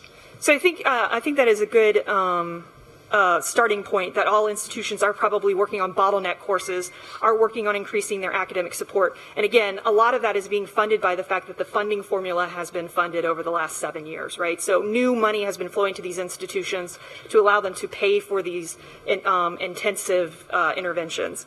I don't know that every institution has a scholarship for seniors, and if that's something that UTC has identified that is actually helping to remove a roadblock, I know that institutions speak with each other in order to identify that, but also today, us presenting it publicly, maybe a university will hear it and reach out to want to implement it at their campus. To put a finer point, though, Commissioner Coben, if I were calling UTC to find out what's happened, I would call Dr. Yancey Freeman, who's their Student Affairs Vice President, and they have had a concerted effort to focus on success among students of color. and their success rates speak for themselves. And at this point, we typically talk about Georgia State University being the national model for closing equity gaps. I will tell you that UTC's numbers are beginning to rival Georgia State's. That's impressive. Thank you, Crystal. Yes, ma'am. And Crystal, not to take away from the positive themes here from Chattanooga, but the auditor in me just can't let go of the question of the decline on quality assurance. Can you just speak to what does that mean? So the funding formula is made up of three parts, as you'll recall. So there's the outcomes, the weighted outcomes portion, which is what all of this data is driving. Then there's a fixed cost portion, which provides funding to institutions for their brick and mortar. And then there's a third section that is called quality assurance. And what that is a program that is run by our academic affairs division that is responsible for measuring the quality of education that is being provided at these institutions and monitoring that quality. Now, we get a quality assurance score for each institution every year, and that is an indication of a litany of measurements that institution has gone through the academic affairs division. You're asking specifically about this decline of $60,000 at UTC. That is due to a decline in their quality assurance score. However, their quality assurance score, in order for that to happen, means that it probably went from 80, it dropped a point from 85 to 84. Since it's not operating off a 3-year average like the rest of the formula is, it can be more volatile and move money more quickly. Okay, thank you. So, looking specifically at our community colleges, community colleges increased all award production by 4%, bolstered by an overall associate degree increase, including reverse associates, which is the partnership between universities and community colleges, of 4.8% and long-term certificate increase of 8.3%. Community colleges are also not only producing more awards, but are doing it more efficiently, with a 4.7 percentage point increase in the 3-year average for awards per 100 FTE.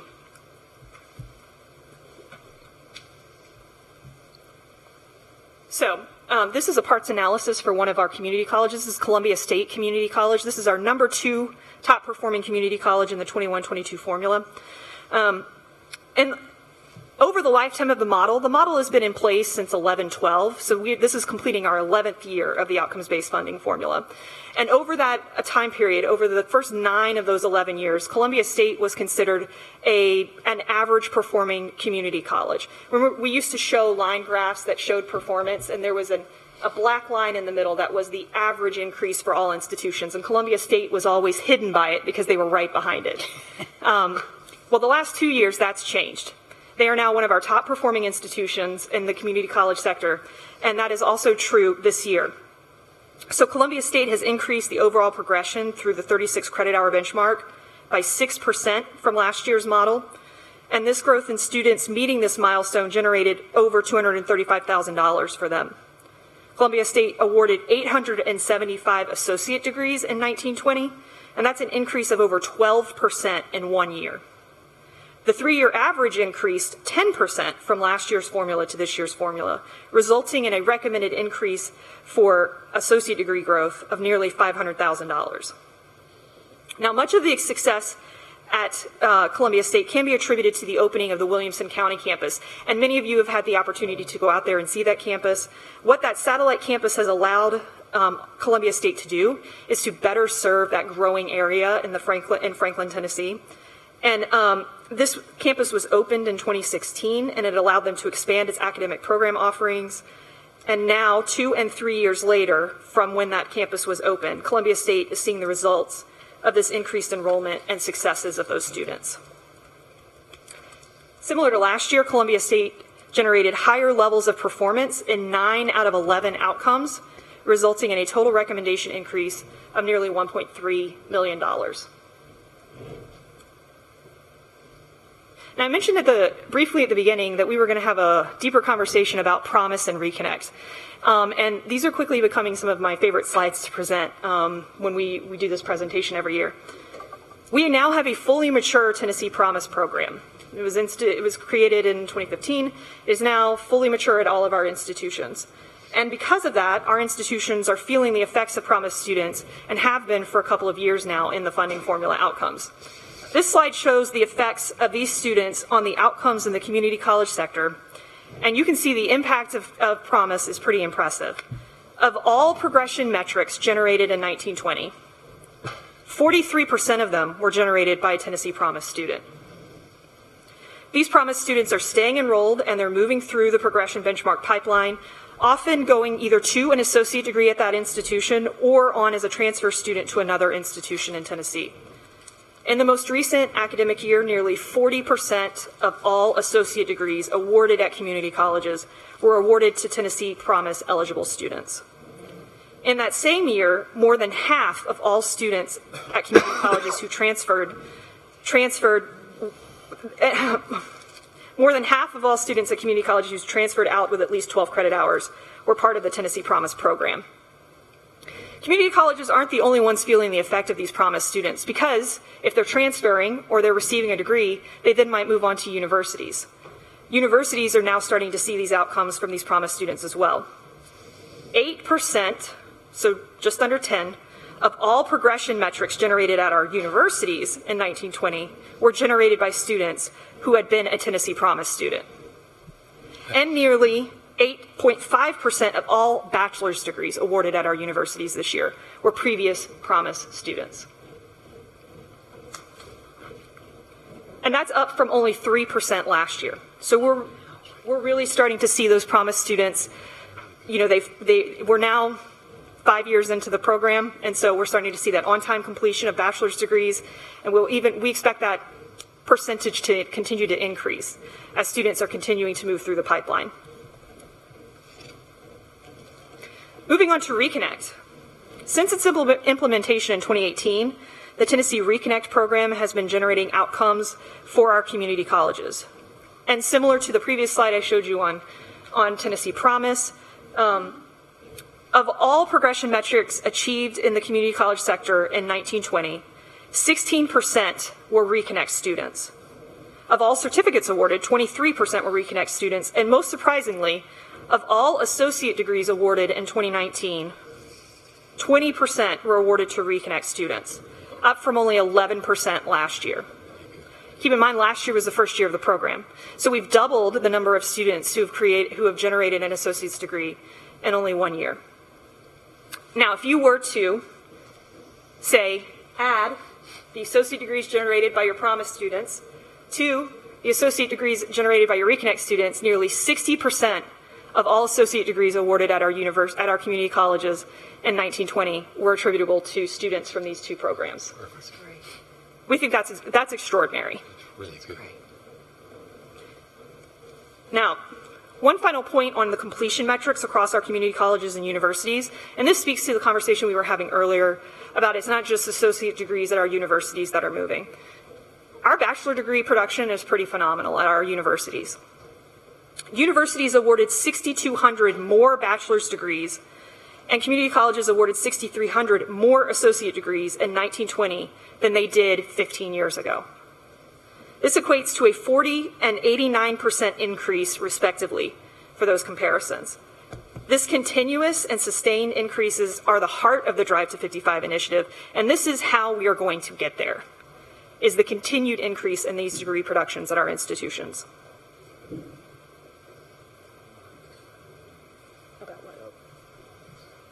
Okay.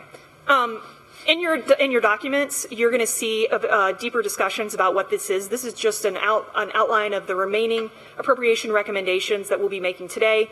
That $8.9 million is outlined here for our specialized units operating appropriations, our specialized unit strategic initiatives of 8.6, and then our statewide system priorities for the Tennessee Board of Regents at 9.4.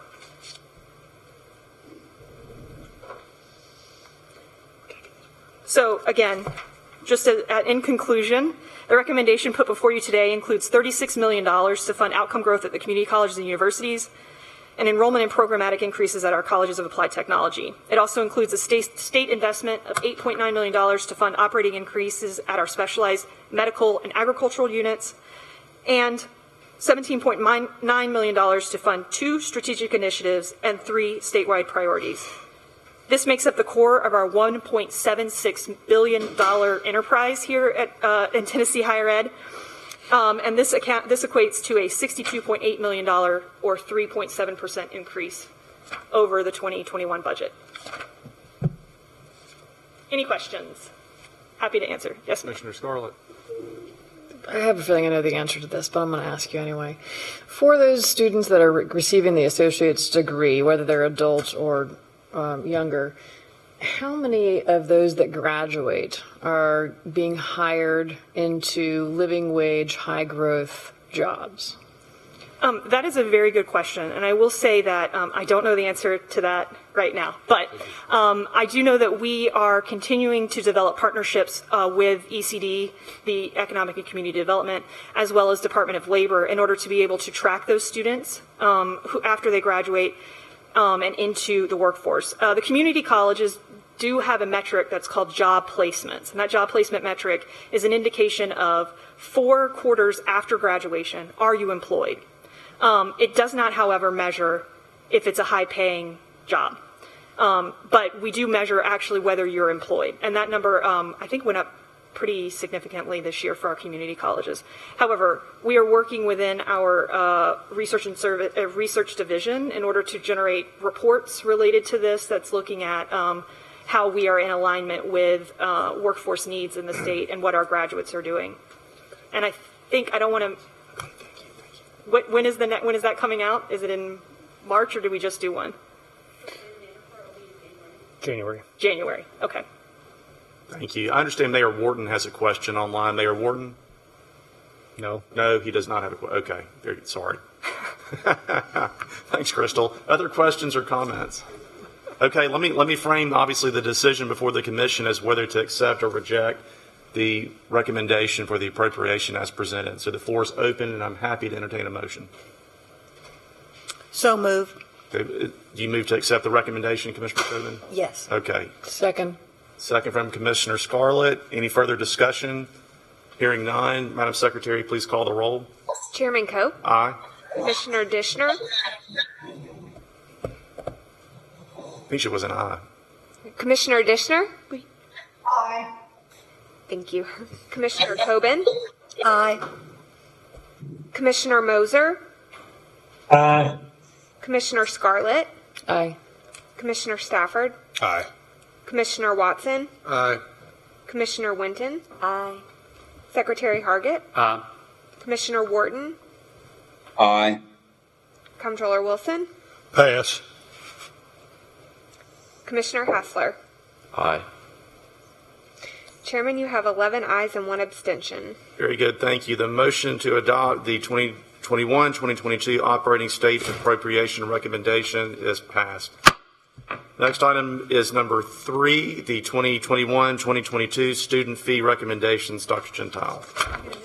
Okay, thank you. Thank you, Chairman Cope, members of the Commission, Director Krause. I just want to let everyone know that we have a good number of staff who are watching along, and Chief Academic Officer reached out to me to correct that UT Chattanooga, their quality assurance score declined from 90 to 88. Just so you know, the example Crystal gave was purely an example, but from 90 to 88, that's really high quality. So thank you. Anybody that knows and loves working with our Chief Academic Officer, Betty, knows that she was like, we're going to correct that. Thank you, Betty. Sure Betty is by far the most attention to detail-oriented leader in our organization, and thank you, Betty, for watching at home. And my thanks to Victoria, who runs the quality assurance funding program, too. So agenda item number 3, and of course, agenda item number 2 supports us on the next recommendation of where we land for our guiding range for tuition and fees. As a reminder, with this recommendation, we always put forward a guiding range. We've been doing that for well over a decade. And that is to help institutions start the budgeting process, which really started back in October for the following fiscal year. In May, we will come back to solidify a binding range to put in front of you that if our appropriation recommendation is funded, this guiding range would serve as support for that binding range. As a reminder, we have over the last 6 years have been squarely focused when we took on the binding range authority that we have on affordability. And every year, the average tuition in the state has gone down and this increases. Back in the beginning of the decade, and remind you, the economy wasn't great then, we were seeing sky-high tuition increases. And over the last 6 years, we've brought that to well under 4%, and even this past year, with no growth in appropriations, staying at 0%. We have a strong eye on affordability, and that's what guides us in everything we do in our office and with this commission.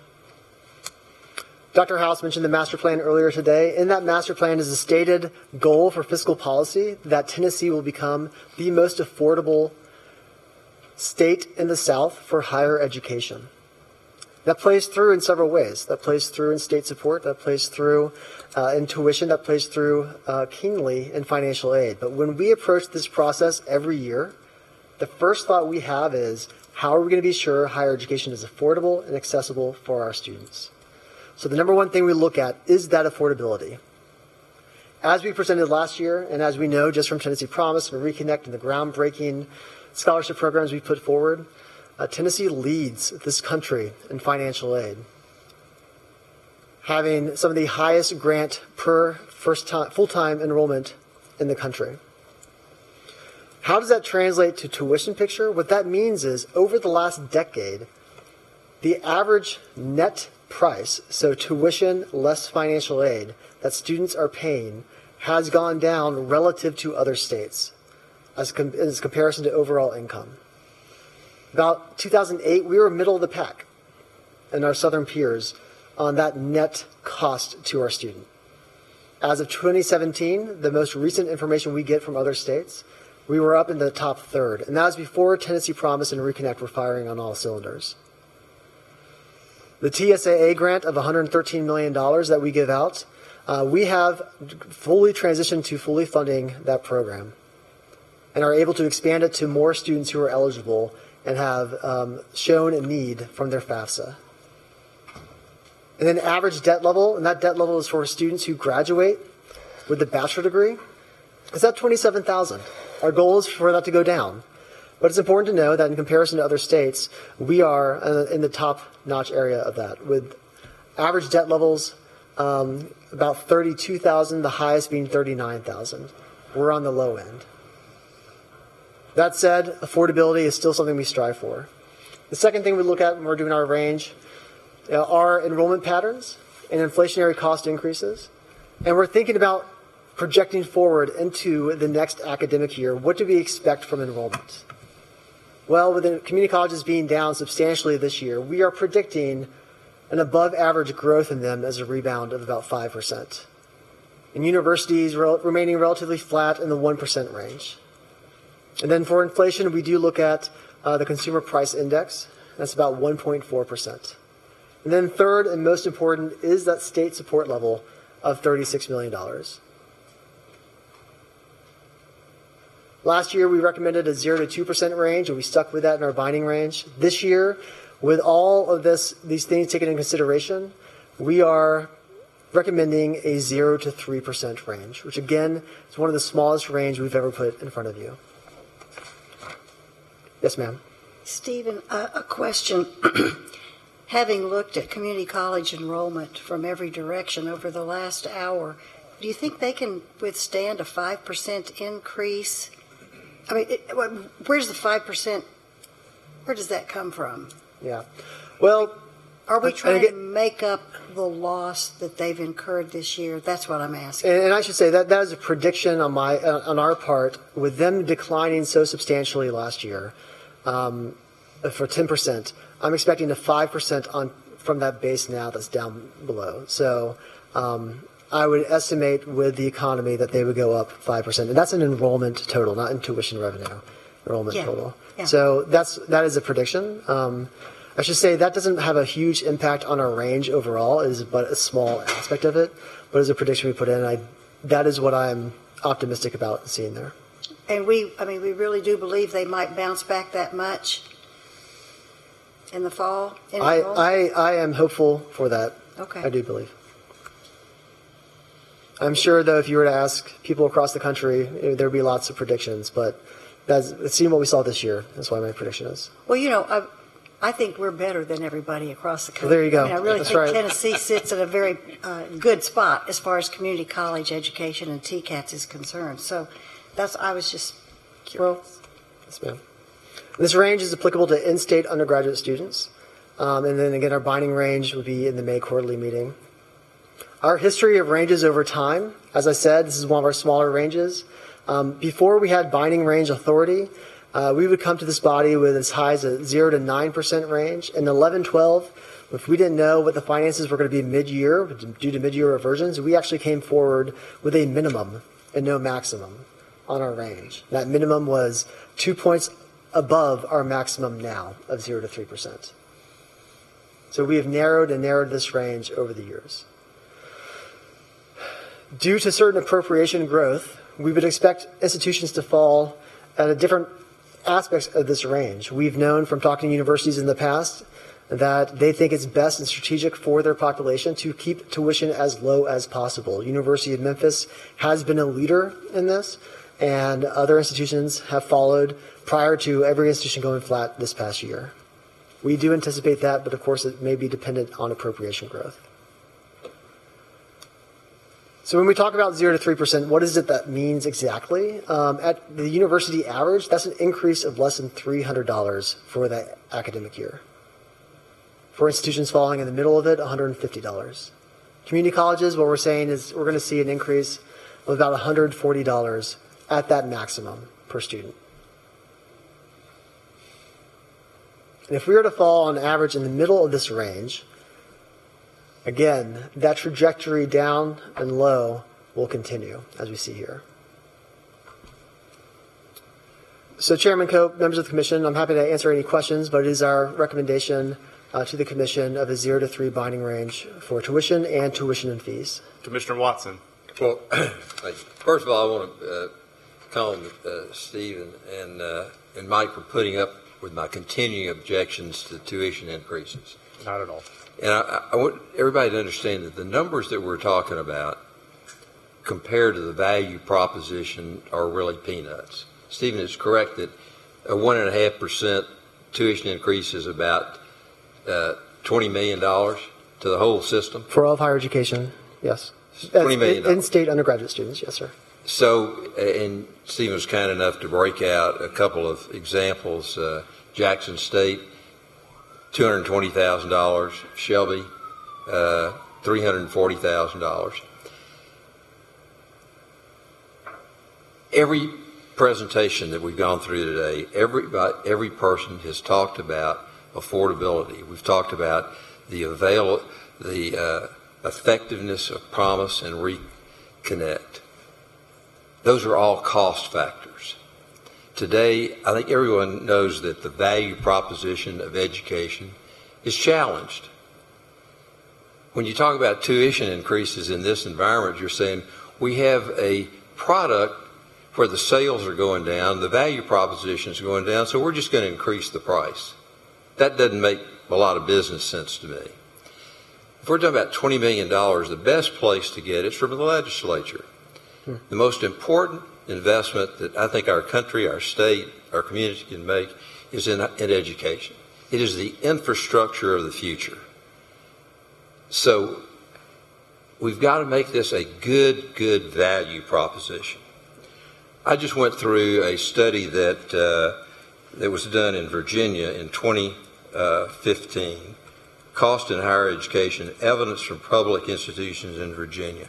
Here were their findings in 15 before COVID. And by the way, we say COVID happened at the universities. It happened to every person that's going to pay tuition as well. But here's what the findings were in Virginia. First of all, tuition increases and overall costs have an adverse effect on enrollment, has an adverse effect on graduation and retention rates, has a disproportionate effect on economically disadvantaged, exacerbates the opportunity gap, skews enrollment to two-year programs, has a negative effect on student success. The effect is largest on the poorest students. Other studies will tell you that the financial burden of education puts stress on students and families. It increases student debt. It delays home ownership. It delays marriage. So I'm certainly opposed to the tuition increase. We can get this money from a lot of other places rather than out of the students. We need to improve the value proposition and be realistic about what we are doing to the product. We have to win the value proposition. I won't go into this much of it, but I encourage every one of you to go look at how much money professors on the Udemy site make. And this is a non-accredited. You can sign up and take a course. But I'll leave that. Talk to Vernon about this morning. These numbers are absolutely stunning. I will give you this hint. Top 5 professors, probably the professors, this unaccredited program, we're talking about value proposition here, make more than the total revenues of Rome. Top 5 professors. We got to fix the value proposition. We don't do it by increasing tuition. Thank you. Thank you, Appreciate Commissioner it. Watson. Thank you again, Stephen. And Mr. Mike. Stafford. Dr. Gentile, thank you so much for the update on the fees, and I think the questions that my colleague Commissioner Watson raises are valid. When it comes to the range, increasing the range to 0 to 3%, is that primarily because the colleges are in a more dire strait financially because of COVID? And that's number one. And then if that's the case, to the point that Commissioner Watson made, is there not the possibility of getting those additional resources from the state rather than the backs of the students and the parents? Thank you, Commissioner Watson, Commissioner Stafford, on raising 2 excellent points.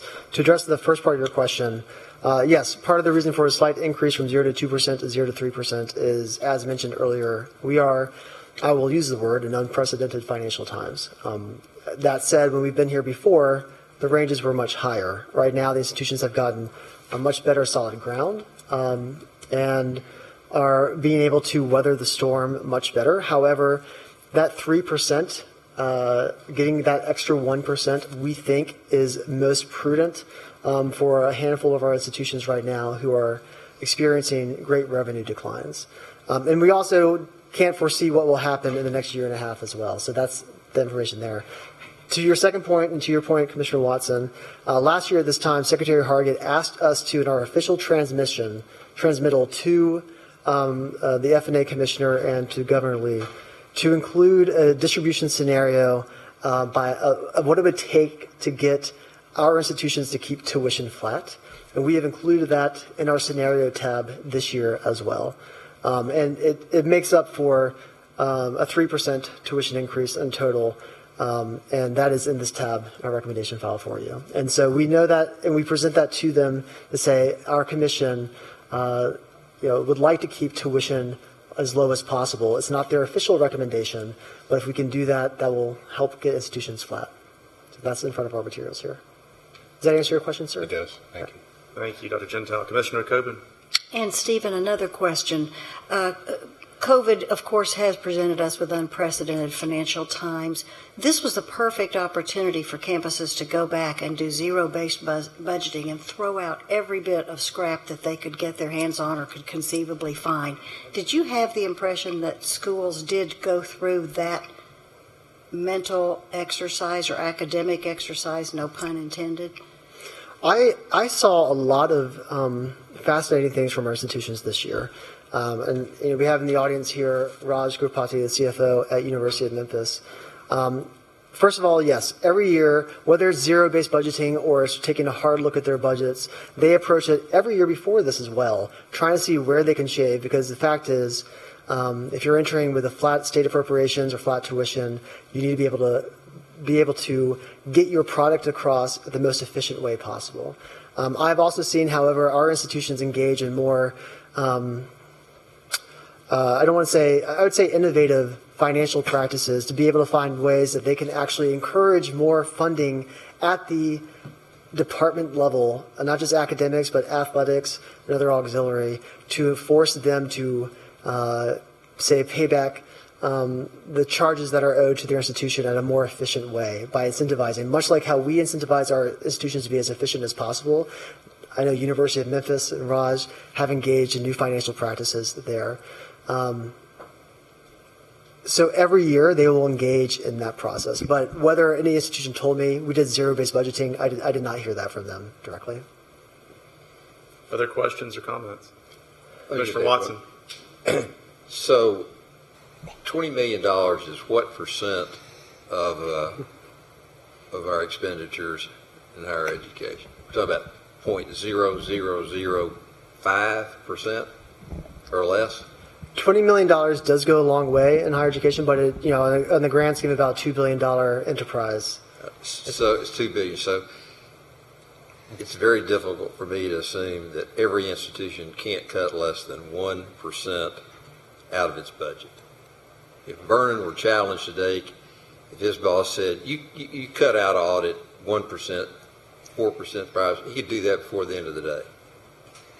Enough said. And thank y'all for indulging me. I know that I've been a pain in the, what. So no, sir. Thank you no, very sir. much. No, not at all. I do, not to get too far off in the weeds, but I am curious, based on Commissioner Watson's comments, and maybe you have a thought on this, Commissioner Watson, but I mean, it raises the question of whether or not institutions are incentivized to keep tuition at, for example, in this case, at 0%. And if they're not incentivized, is there anything that would incentivize it? I don't know if your study reflected that, Commissioner. Or...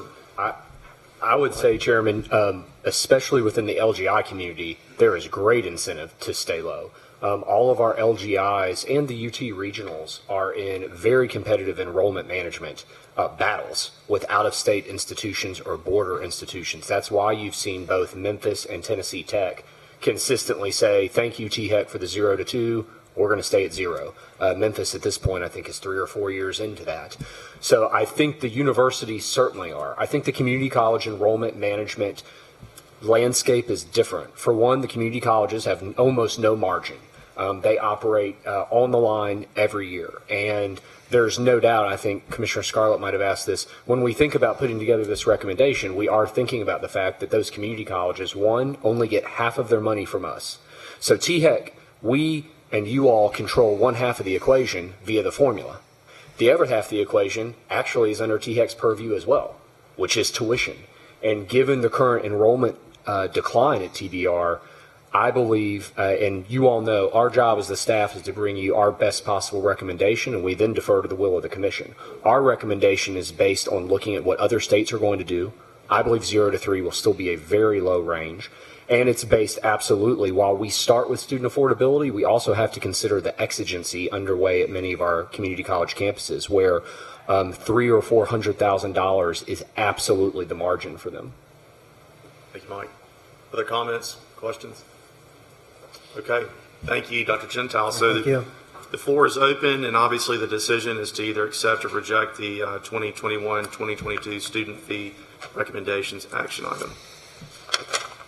Mr. Chairman, I move we accept it. A.C. Ward. Thank you, Mayor Wharton. With the motion, is there a second?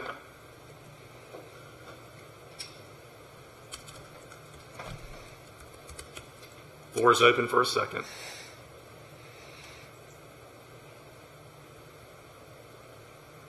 Last call for a second. Okay, having no second, the motion fails. The floor is still open.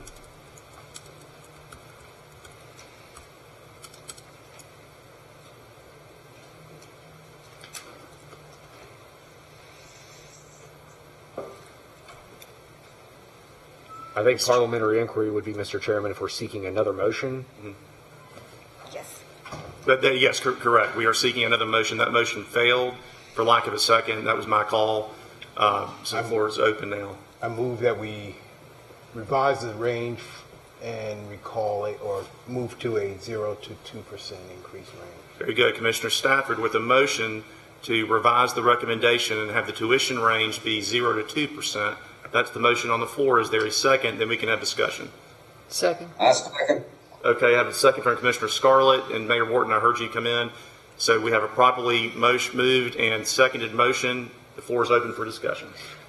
I would like to talk a little bit about what you were saying, Commissioner, in regards to how can we go through a process of doing a full assessment, understand a little bit more about whether that is salaries or anything else that it might make logical sense for us to understand more about where are all the colleges and universities across the state.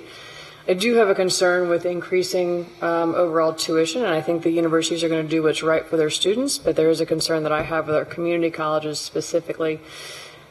They need a lot of guidance, and specifically I think about the students and what Commissioner Coburn was saying earlier about guiding. Are you guiding students or are you pushing students? And if our community colleges are losing enrollment at the astronomical rate that we're hearing today, then I think there's an opportunity that we would have as a group to guide, influence, support, however it makes sense for our community colleges specifically. I'm just going to throw that out there, and I recognize that this might be a future analysis, but I do think it's important for us to understand a little bit more within the expenses. Totally concur, and we will deliver that. My staff request would be that we roll this to the heel. We would want to probably get back to you and give you a revised revenue posture of what that loss of 1% of tuition would do. Again, subject to the will of the commission, but I feel like it's important to share that impact with you, and we can probably get it done over the next 10 or 15 minutes. Okay, so with this motion pending, what we could do is we could entertain another motion to move this to the heel of today's docket and consider it at the end to allow staff an opportunity to respond. So move. Okay, motion from Comptroller Wilson, second from Commissioner Stafford. Madam Secretary, please call the roll. Chairman Cope. Aye. Commissioner Dishner. Aye. Commissioner Coburn. Aye.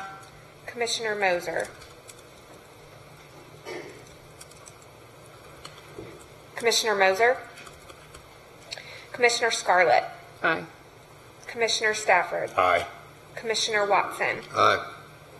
Commissioner Winton. Aye. Secretary Hargett. Commissioner Wharton. Aye. Comptroller Wilson. Aye. Commissioner Hassler. Aye. Chairman, you have 10 ayes. Very good. Having 10 ayes, the motion is carried. I'd like to vote aye, please. Yes, Secretary Hargett votes aye as well. That puts us at 11 then, Madam 11 ayes, Secretary. yes. Motion is carried. Item will be considered at the end of the agenda. Next item, let's see, we're at item number 4, 2021-2022, capital projects recommendation. Paul Marshall, Director of Facilities Planning.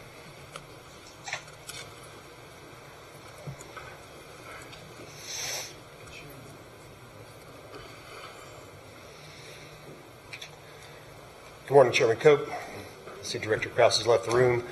Rest of the commission members, we're presenting the 2021 capital budget for your approval. The total request for capital outlay this year is $480.3 million for the state appropriation request. As you can see, this request includes two projects that were on the governor's budget last year that were not funded. That is the Tennessee Tech Engineering Building and the Austin P Health Professions Building. Both of these remain at the top of the THEC recommendation for the outlay list. We are also recommending 10 additional projects that were submitted to us in August. This year, the review committee consisted of 6 THEC members in a blind review that comprised the review staff. These projects are graded by the individual scorers and then ranked according to their median score. The 4 primary categories that were used to assess these projects are the same as have been done in the past 3 years, and that is the Drive to 55 and the alignment to the strategic plan, the consistency of the project with the institution's strategic and master plan goals, the project plan detail, and the space needs for the project. In addition, this year the match component for the projects was a pass-fail. The first project is the Tennessee Tech Engineering Building. This project was funded for $3.25 million for planning in fiscal year 1920, and the project is already through schematic design, and if approved, will be ready and shovel ready to proceed in fall of 2021, right after the appropriation. The number 2 is the Austin P Health Professions Building. This year, the last year the project was recommended by THEC and was in the governor's recommended budget, as I said. The project has also been a top priority on their master plan since 2014. The number 3 outlay project is the MTSU Applied Engineering Building, which will be located adjacent to the Concrete Industry Building and will provide a neighborhood for engineering on the campus. Likewise, it will also include a demolition of the existing home of these programs, which is the 78-year-old Voorhees Building, and it will be roughly a net in square footage. The number 4 outlay project is the Tennessee Board of Regents Columbia State Williamson County Arts and Technology Building. This project is a joint effort between Columbia State Community College and the TCAT Dixon, and as Crystal pointed out earlier, this project is on a site that is experiencing great success. The Williamson County campus is at maximum enrollment, and the campus has actually insufficient space to meet the workforce and higher education needs of the surrounding communities. Number 5 is the ETSU Academic Building, and this building will be constructed on the quad of the campus and will also replace the 105-year-old Center Building.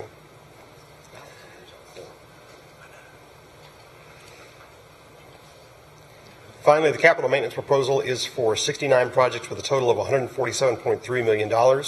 In addition, there is an additional $5 million for the TSU Electrical Infrastructure Emergency Project, in addition to what was funded last year, so that's a total of $10 million for a $20 million project that will replace the aging electrical infrastructure on TSU's campus and provide that as an amendment to the campus.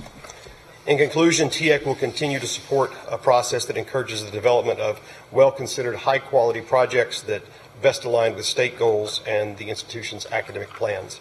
The fiscal year 21-22 capital budget is presented for your consideration and approval. Just great. Thank you very much. I'm sorry. Quite all right. Okay. So I'm not sure as I look around the room whether or not we have a quorum present. We may want to. We're going to need to recover some members, Mr. Chairman. So, Mr. Marshall, thank you for the presentation. If you don't mind just standing close by, we may have some questions. No problem whatsoever, sir. Anyone who's participating online have any questions for Mr. Marshall? So we'll just stand by just briefly until we are certain we have a quorum. What number is required for quorum? So 2/3? 7. 7. Well, so we got 2 online. We've got I think we 5, have 8. 6. We got 8 total. Are we good? I think we'd like to have one physically present. Okay.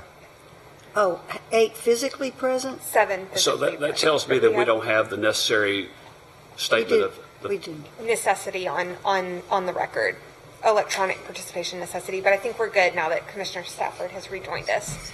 Okay. Commissioner Watson's here. All right. Very good. So, as the Commission knows, we have before us a recommendation regarding the capital projects for 2021-2022. The floor is now open. Move to adopt the staff recommendation. Motion for Secretary Hargett. Is there a second? Second from Commissioner Stafford. Any discussion? Hearing none, Madam Secretary, please call the roll. Chairman Cope? Aye. Commissioner Dishner? Aye. Commissioner Coben? Aye. Commissioner Moser? Commissioner Scarlett? Aye. Commissioner Stafford? Aye. Commissioner Watson? Aye. Commissioner Winton? Aye. Secretary Hargett? Aye. Commissioner Wharton? Aye. Comptroller Wilson? Commissioner Hassler? Aye. Chairman, you have 10 ayes. Thank you, Madam Secretary. The motion is carried. The recommendation is adopted.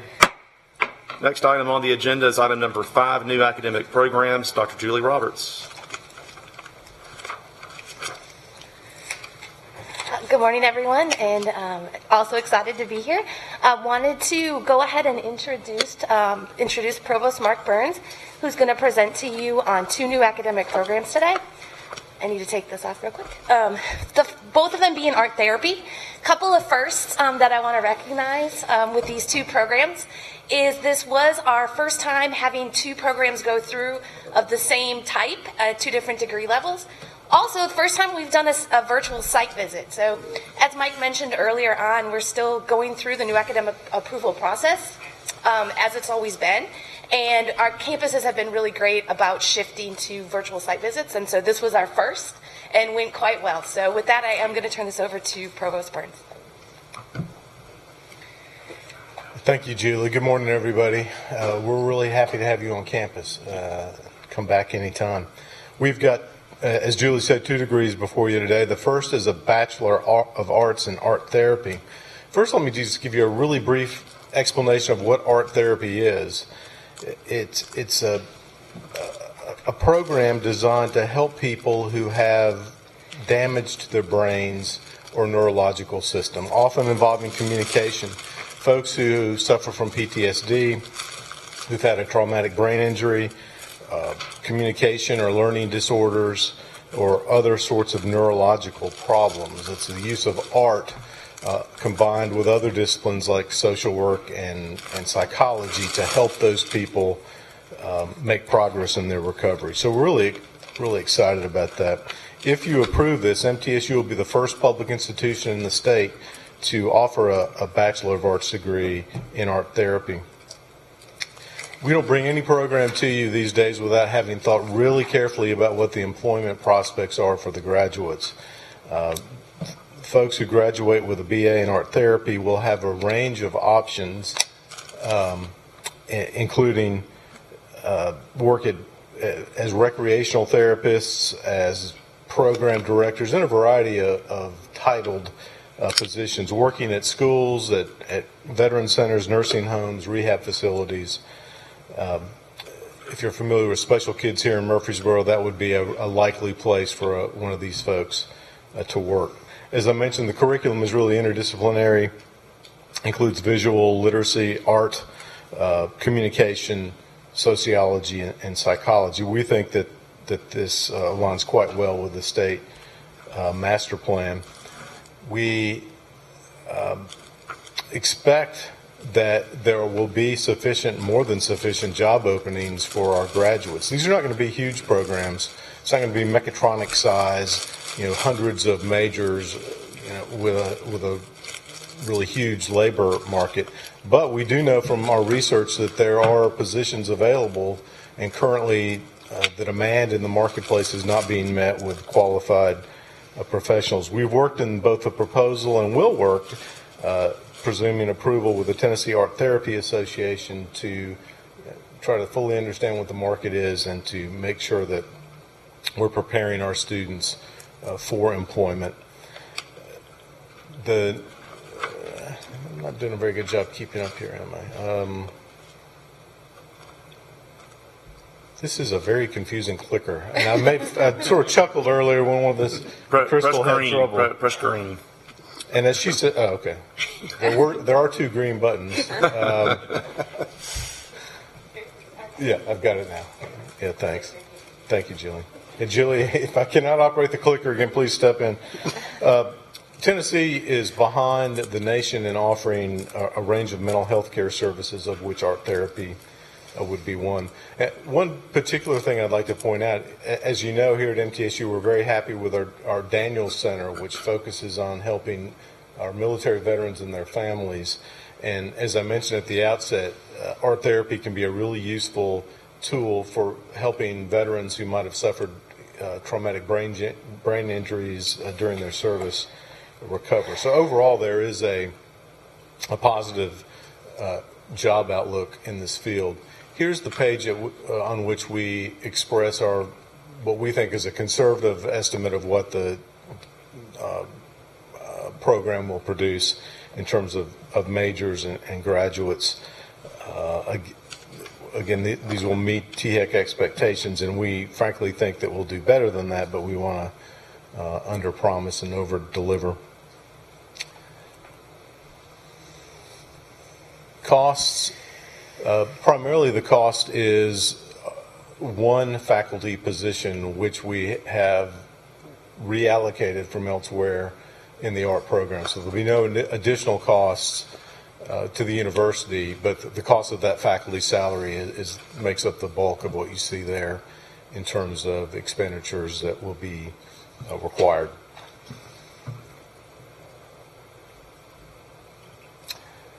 Chairman Cope, I'll be glad to answer questions now, or I can do the master. You advise me on how you'd like me to Well, I know we have to vote on each one of these separately, so it might be best just to stay organized if we just stop here. And then any questions, Commissioner Stafford? You did.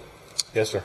Thank you, Provost Burns. You mentioned the benefit of this type of program to help patients or those who have suffered physical injuries to the brain. Does it also serve those who suffer PTSD as well, which is maybe more of a traumatic type of yes, sir. injury?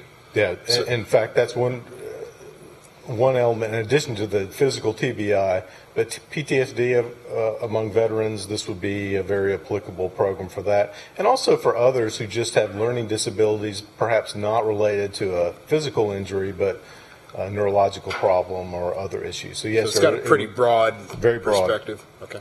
Dr. Burns, is there anyone else in the state that... Chairman? Yes, sir. Mayor Wharton, go ahead. Yes, sir. First, I'd like to speak in support of this.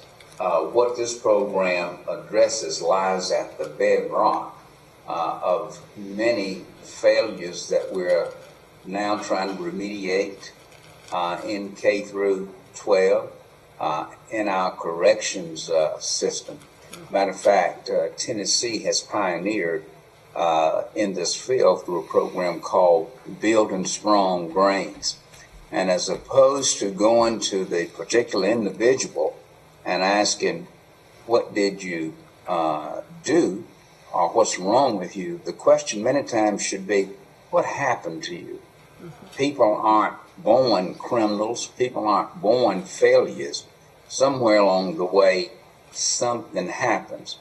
And all of this cannot be dealt with and remediated through writing a prescription, which is what we resort to far too many times. I would simply suggest to the provost that we make sure that it's culturally sensitive to our state and not some programs that were developed in San Francisco and Boston. They're both fine cities, but their culture is different, and you cannot simply go online and say, well, here's what they did in Boston, here's what they did in San Francisco. I wholeheartedly support this program, and at the appropriate time, we'll be glad to move accordingly. Thank you, Mayor Wharton. Other questions for Dr. Burns? Yes, ma'am. So I have a question, and I'm going to come in from a different perspective because I work for a health plan.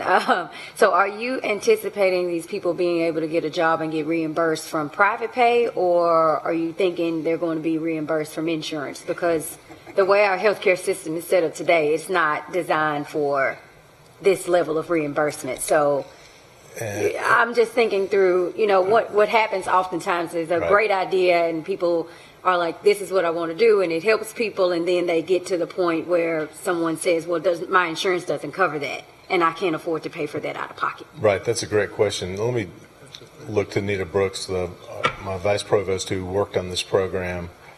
Nita, do you have anything to add here? Jill, no, ma'am, you need to come to the podium, please. Or the lectern.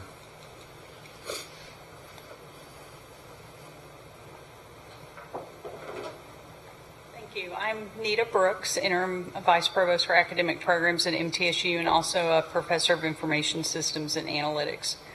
So in terms of this program, I think your question will probably honestly be addressed more when we talk about the graduate program, where licensure becomes a possibility, which much like, a licensed social worker, things that becomes a little more of a professional certified position.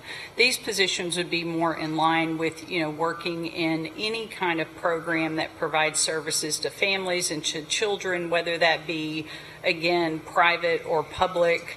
I can't speak specifically to the reimbursement issue, but I think thinking about it in terms of how it lines up with similar positions, entry-level support coordinators and directors and those things that help facilitate these types of programs. And again, not knowing exactly on the insurance side, I would assume that would come into play more so with the licensed therapists. And of course, we have had discussions with the Tennessee Art Therapy Association, and these programs are accredited. I'm just sorry I can't give a specific answer to that, but I think it certainly lines up with other similar programs that would, as you mentioned, be impacted in the same way.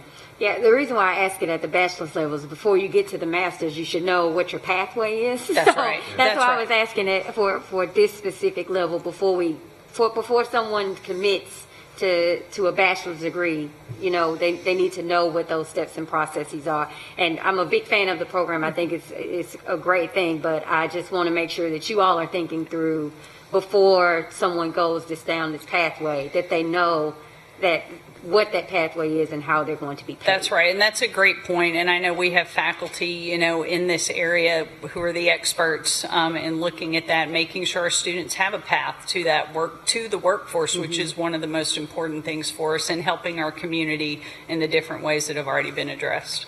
Thank you. Thank you. Other questions for Dr. Burns? And Commissioner, it is a great question. That's really why we're doing the masters at the same time, to address those financial insurance issues. Any other questions or comments? If not, the floor is open for a motion. So move. Motion to approve. Comptroller Wilson, is there a second? Second. Second, Commissioner Winton. Okay. Any further discussion? Hearing none, Madam Secretary, please call the roll. Chairman Cope, Aye. Commissioner Dishner, Aye. Commissioner Coben, Aye. Commissioner Moser, Commissioner Scarlett, Aye. Commissioner Stafford, Aye. Commissioner Watson, Aye. Commissioner Winton, Aye. Secretary Hargett, Aye. Commissioner Wharton, Aye. Comptroller Wilson, Aye. Commissioner Hassler. Aye. Chairman, you have 11 ayes. Very good. The motion's carried. The program is approved. Next item is the master's degree in the same field. Yes, sir. Thank you all very much for that approval. This presentation can be pretty quick because much of what I said about the bachelor's in terms of what it's all about and employment prospects would be the same for the master's. The key difference, which Dr. Brooks mentioned a moment ago, is that with a master's in art therapy, you can get licensed. And that's when we think some of the questions about insurance will be resolved if you have a license and in a state recognized field. No university in Tennessee offers, public or private, offers a master's in art therapy, and there's only a couple throughout the southeastern U.S. So we're hopeful that not only will this serve Tennessee residents, but we might get some folks from out of state as well. Both of these degrees, of course, will provide for some field-based experiences for students, so they'll be out there in facilities working with professionals and with clients as part of their training. Again, you'll see in the documentation some of the estimates about the job placement possibilities, which, if anything, are stronger probably for the master's qualified students than for the bachelor's. Our enrollment projections, again, will ultimately meet THEC expectations, and we think we'll have no trouble placing our graduates in this program. Costs here, we will, assuming the sort of interest that we expect in year 2 of the master's, we will need to add a faculty line, but other than that, the costs will be minimal. Thank you, Dr. Burns. Questions? Commissioner Coben. Dr. Burns, what will be the undergraduate degree requirement to go into the master's degree program? Great question. We think a lot of the bachelor's students in art therapy will go on to the master's, but other students will be welcome as well. I could easily see psychology majors, sociology, social work, maybe even nursing or other health fields. So it won't be strictly limited to the BA in art therapy students. Had you considered waiting a couple or 3 years to see how well the bachelor's degree floats before you began this one? We did talk about that. We think, though, that there are students who are now seniors or juniors who will jump on this immediately because it will be appealing, we hope, to students in a broad range of fields. And again, there are no additional costs to us in starting the master's now, and so we'll have a year to see how the program goes, and then if we need to make adjustments at that point, we can. Okay, thank you. Other questions for Dr. Burns? Hearing none, the floor is open. Move approval. Comptroller Wilson with the motion. Is there a second? Second. Commissioner Scarlett with the second. Any further discussion? Hearing none. Madam Secretary. Chairman Cope. Aye. Commissioner Dishner. Aye. Commissioner Coben. Aye. Commissioner Scarlett. Aye. Commissioner Stafford. Aye. Commissioner Watson. Aye. Commissioner Winton. Aye. Secretary Hargett. Aye. Commissioner Wharton. Aye. Comptroller Wilson. Commissioner Hassler. Aye. Chairman, you have 11 ayes. Very good. The motion's carried. The program's approved. Congratulations. Thank you. Next, Julie Woodruff is going to have some rule revisions, I think, for us to consider. There you are, Julie. Well, point of personal privilege really quickly, Mr. Chairman, to recognize Julie and Dr. Stephanie Beller-Chase, who's not here today but watching online. We have transitioned for the first time ever, and you all know that Julie is our senior attorney for all regulatory functions. We have transitioned for a really important thing we do is when one of our for-profit colleges closes, we maintain those transcripts to the tune of tens of thousands of transcripts. And Stephanie Beller-Chase and Julie have led their team to successfully transition that to a fully online repository, which was an information systems miracle that they also accomplished during a pandemic.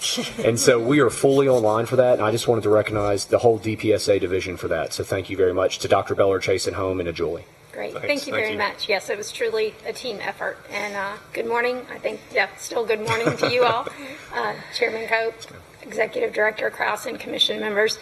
The item I have in front of you is relatively simple compared to what you've heard for the major portion of this morning. So Tennessee became a member of the State Authorization Reciprocity Agreement in 2015. And with that came the obligation to adhere to the requirements of the National Council for State Authorization Reciprocity Agreements, NC-SARA. The governing documents of NC-SARA include the SARA manual. Very recently, that manual was revised to require that Tennessee have certain provisions for placing institutions, or I should say considering institutions for provisional status, either when they're coming on as a new institution or renewing, as well as providing an appeal process in the event that an initial application is denied or a renewal application is denied or an institution is placed on provisional status. So in front of you are some new rules that we're asking to proceed with a rulemaking hearing on those rules. The intent when drafting these rules was to do nothing more than what was absolutely required. We do not want to go outside the bounds of SARA. We simply want to do what we must. So in front of you today are those rules for your consideration. If you approve them today, they will go to the Secretary of State's office through a notice with a rulemaking hearing following, and then they will come back before you again for final approval. So with that, I'm happy to answer any questions you might have, but otherwise that's my presentation. Questions? Thank you, Julie. Floor is open. I move approval. Motion to approve the rules. Is there a second? Second. So who made the second? I'm so sorry. Okay, Commissioner Hassler, thank you. With the second, any further discussion? Hearing none, Madam Secretary, please call the roll. Chairman Cope? Aye. Commissioner Dishner? Aye. Commissioner Coben? Aye. Commissioner Scarlett? Aye. Commissioner Stafford? Aye. Commissioner Watson? Aye. Commissioner Winton? Aye. Secretary Hargett? Aye. Commissioner Wharton?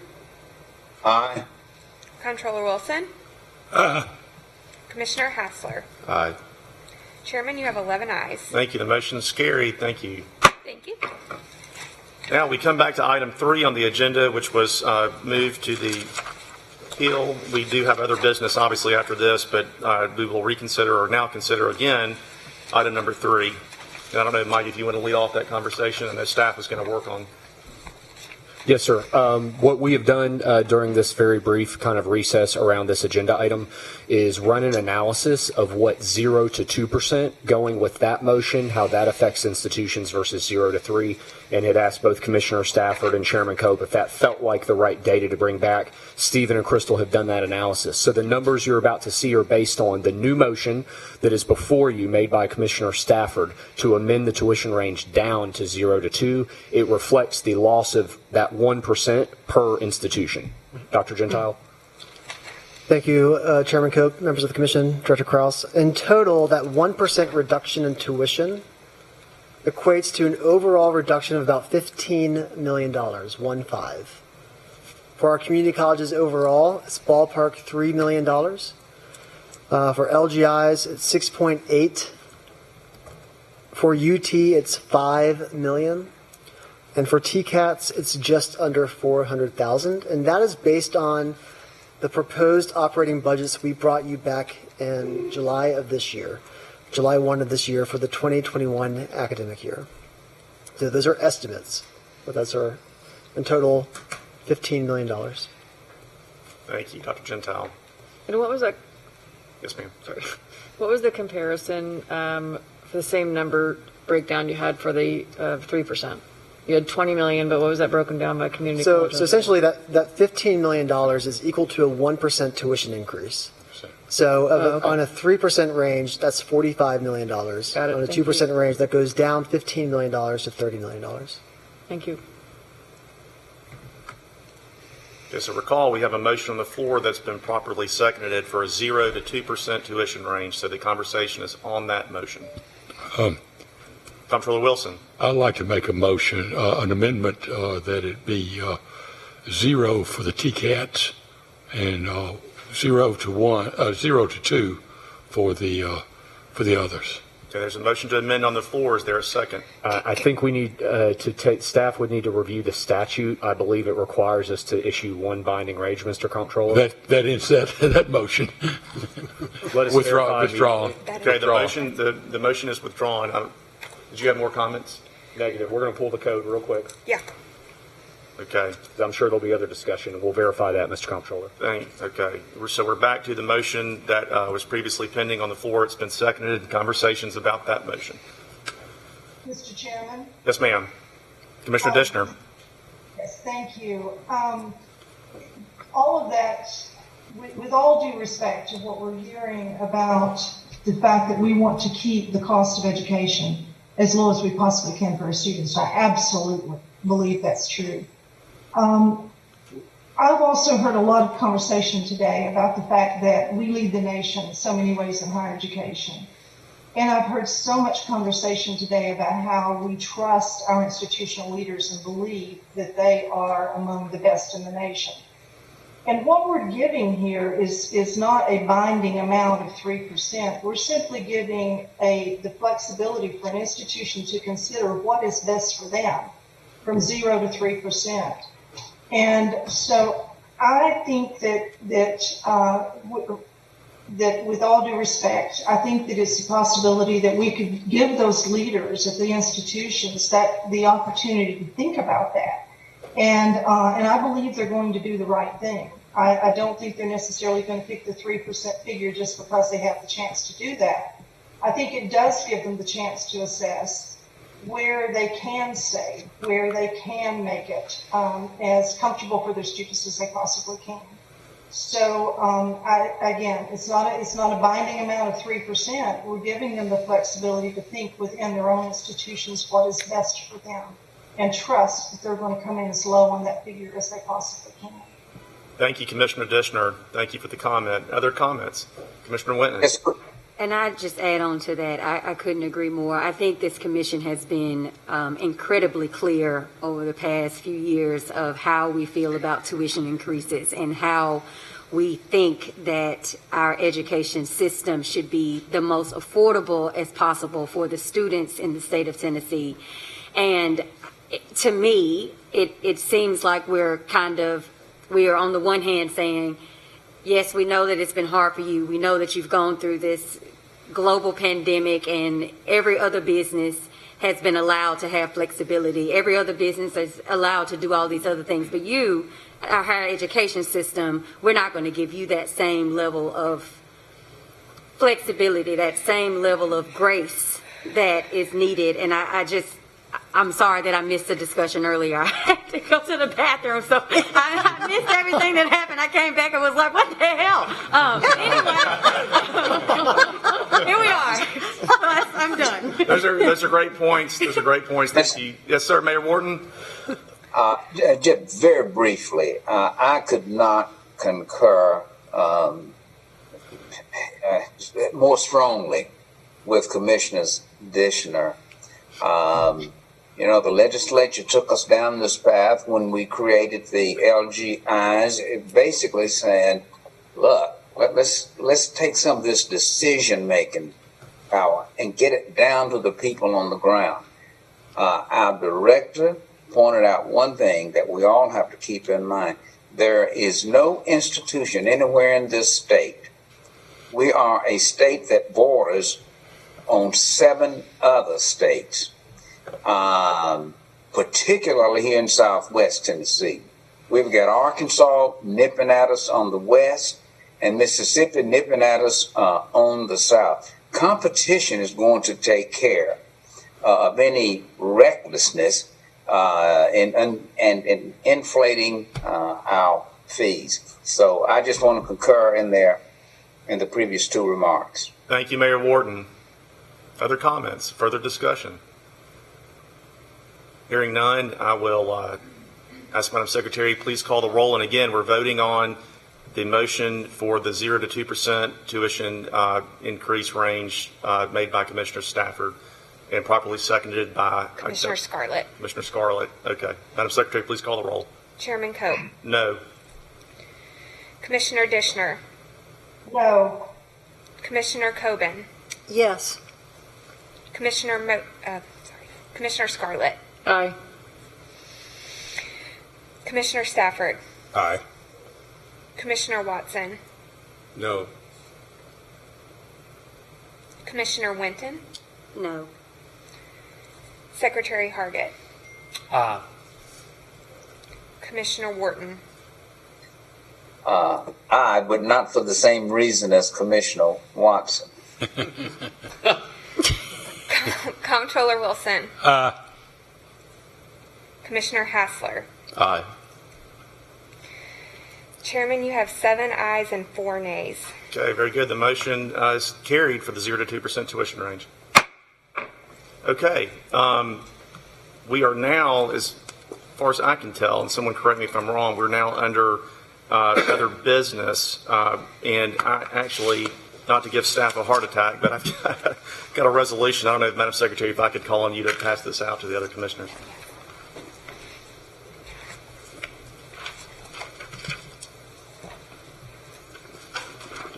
What's being passed out to you is a resolution I'd like to propose, and I'll read it into the record as it's being distributed to you. The resolution states as this: a resolution of the Tennessee Higher Education Commission honoring its staff for outstanding service to the citizens of the state of Tennessee.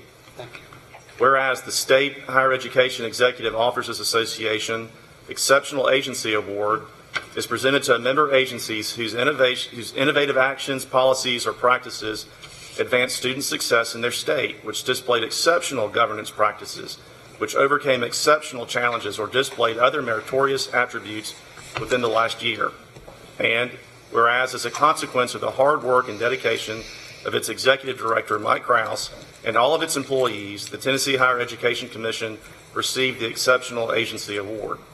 And whereas the members of the Tennessee Higher Education Commission wish to recognize and honor its staff for not only receiving the Exceptional Agency Award, but also for making us very proud on a daily basis. Now, therefore, be it resolved by the members of the Tennessee Higher Education Commission that we honor and congratulate our Executive Director, Mike Krause, and all of our employees for being the very best higher education professionals in the country. Resolved the 6th day of November, 2020.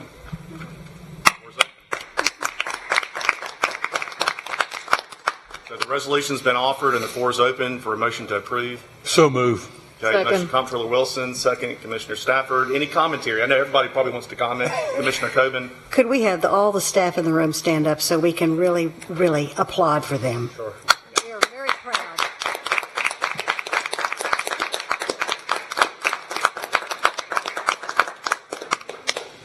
I predict we'll have a unanimous vote on this one. I move. Yeah. By acclamation. That's right. I just want to say thank you, Mr. Chairman. We were honored to be named the #1 SHIO agency in America this year. It happened in the middle of July. It happened in the middle while several of us were actually on the road doing these tabletop exercises with campuses. And so I kind of felt bad we didn't have the chance to recognize our staff properly because most of them haven't been in the office. So this really goes a long way. And so many of our staff are watching at home. Just to say that measured up against 49 other agencies, we were deemed the best, and that's a credit to our team and to this board. And today's meeting's evidence of that as well. So thank you. Credit to you, too. Mm-hmm. Other comments? Secretary Hardy, did you have any? No, sir. Okay. Any other comments on this motion? Yes, Mr. Stafford.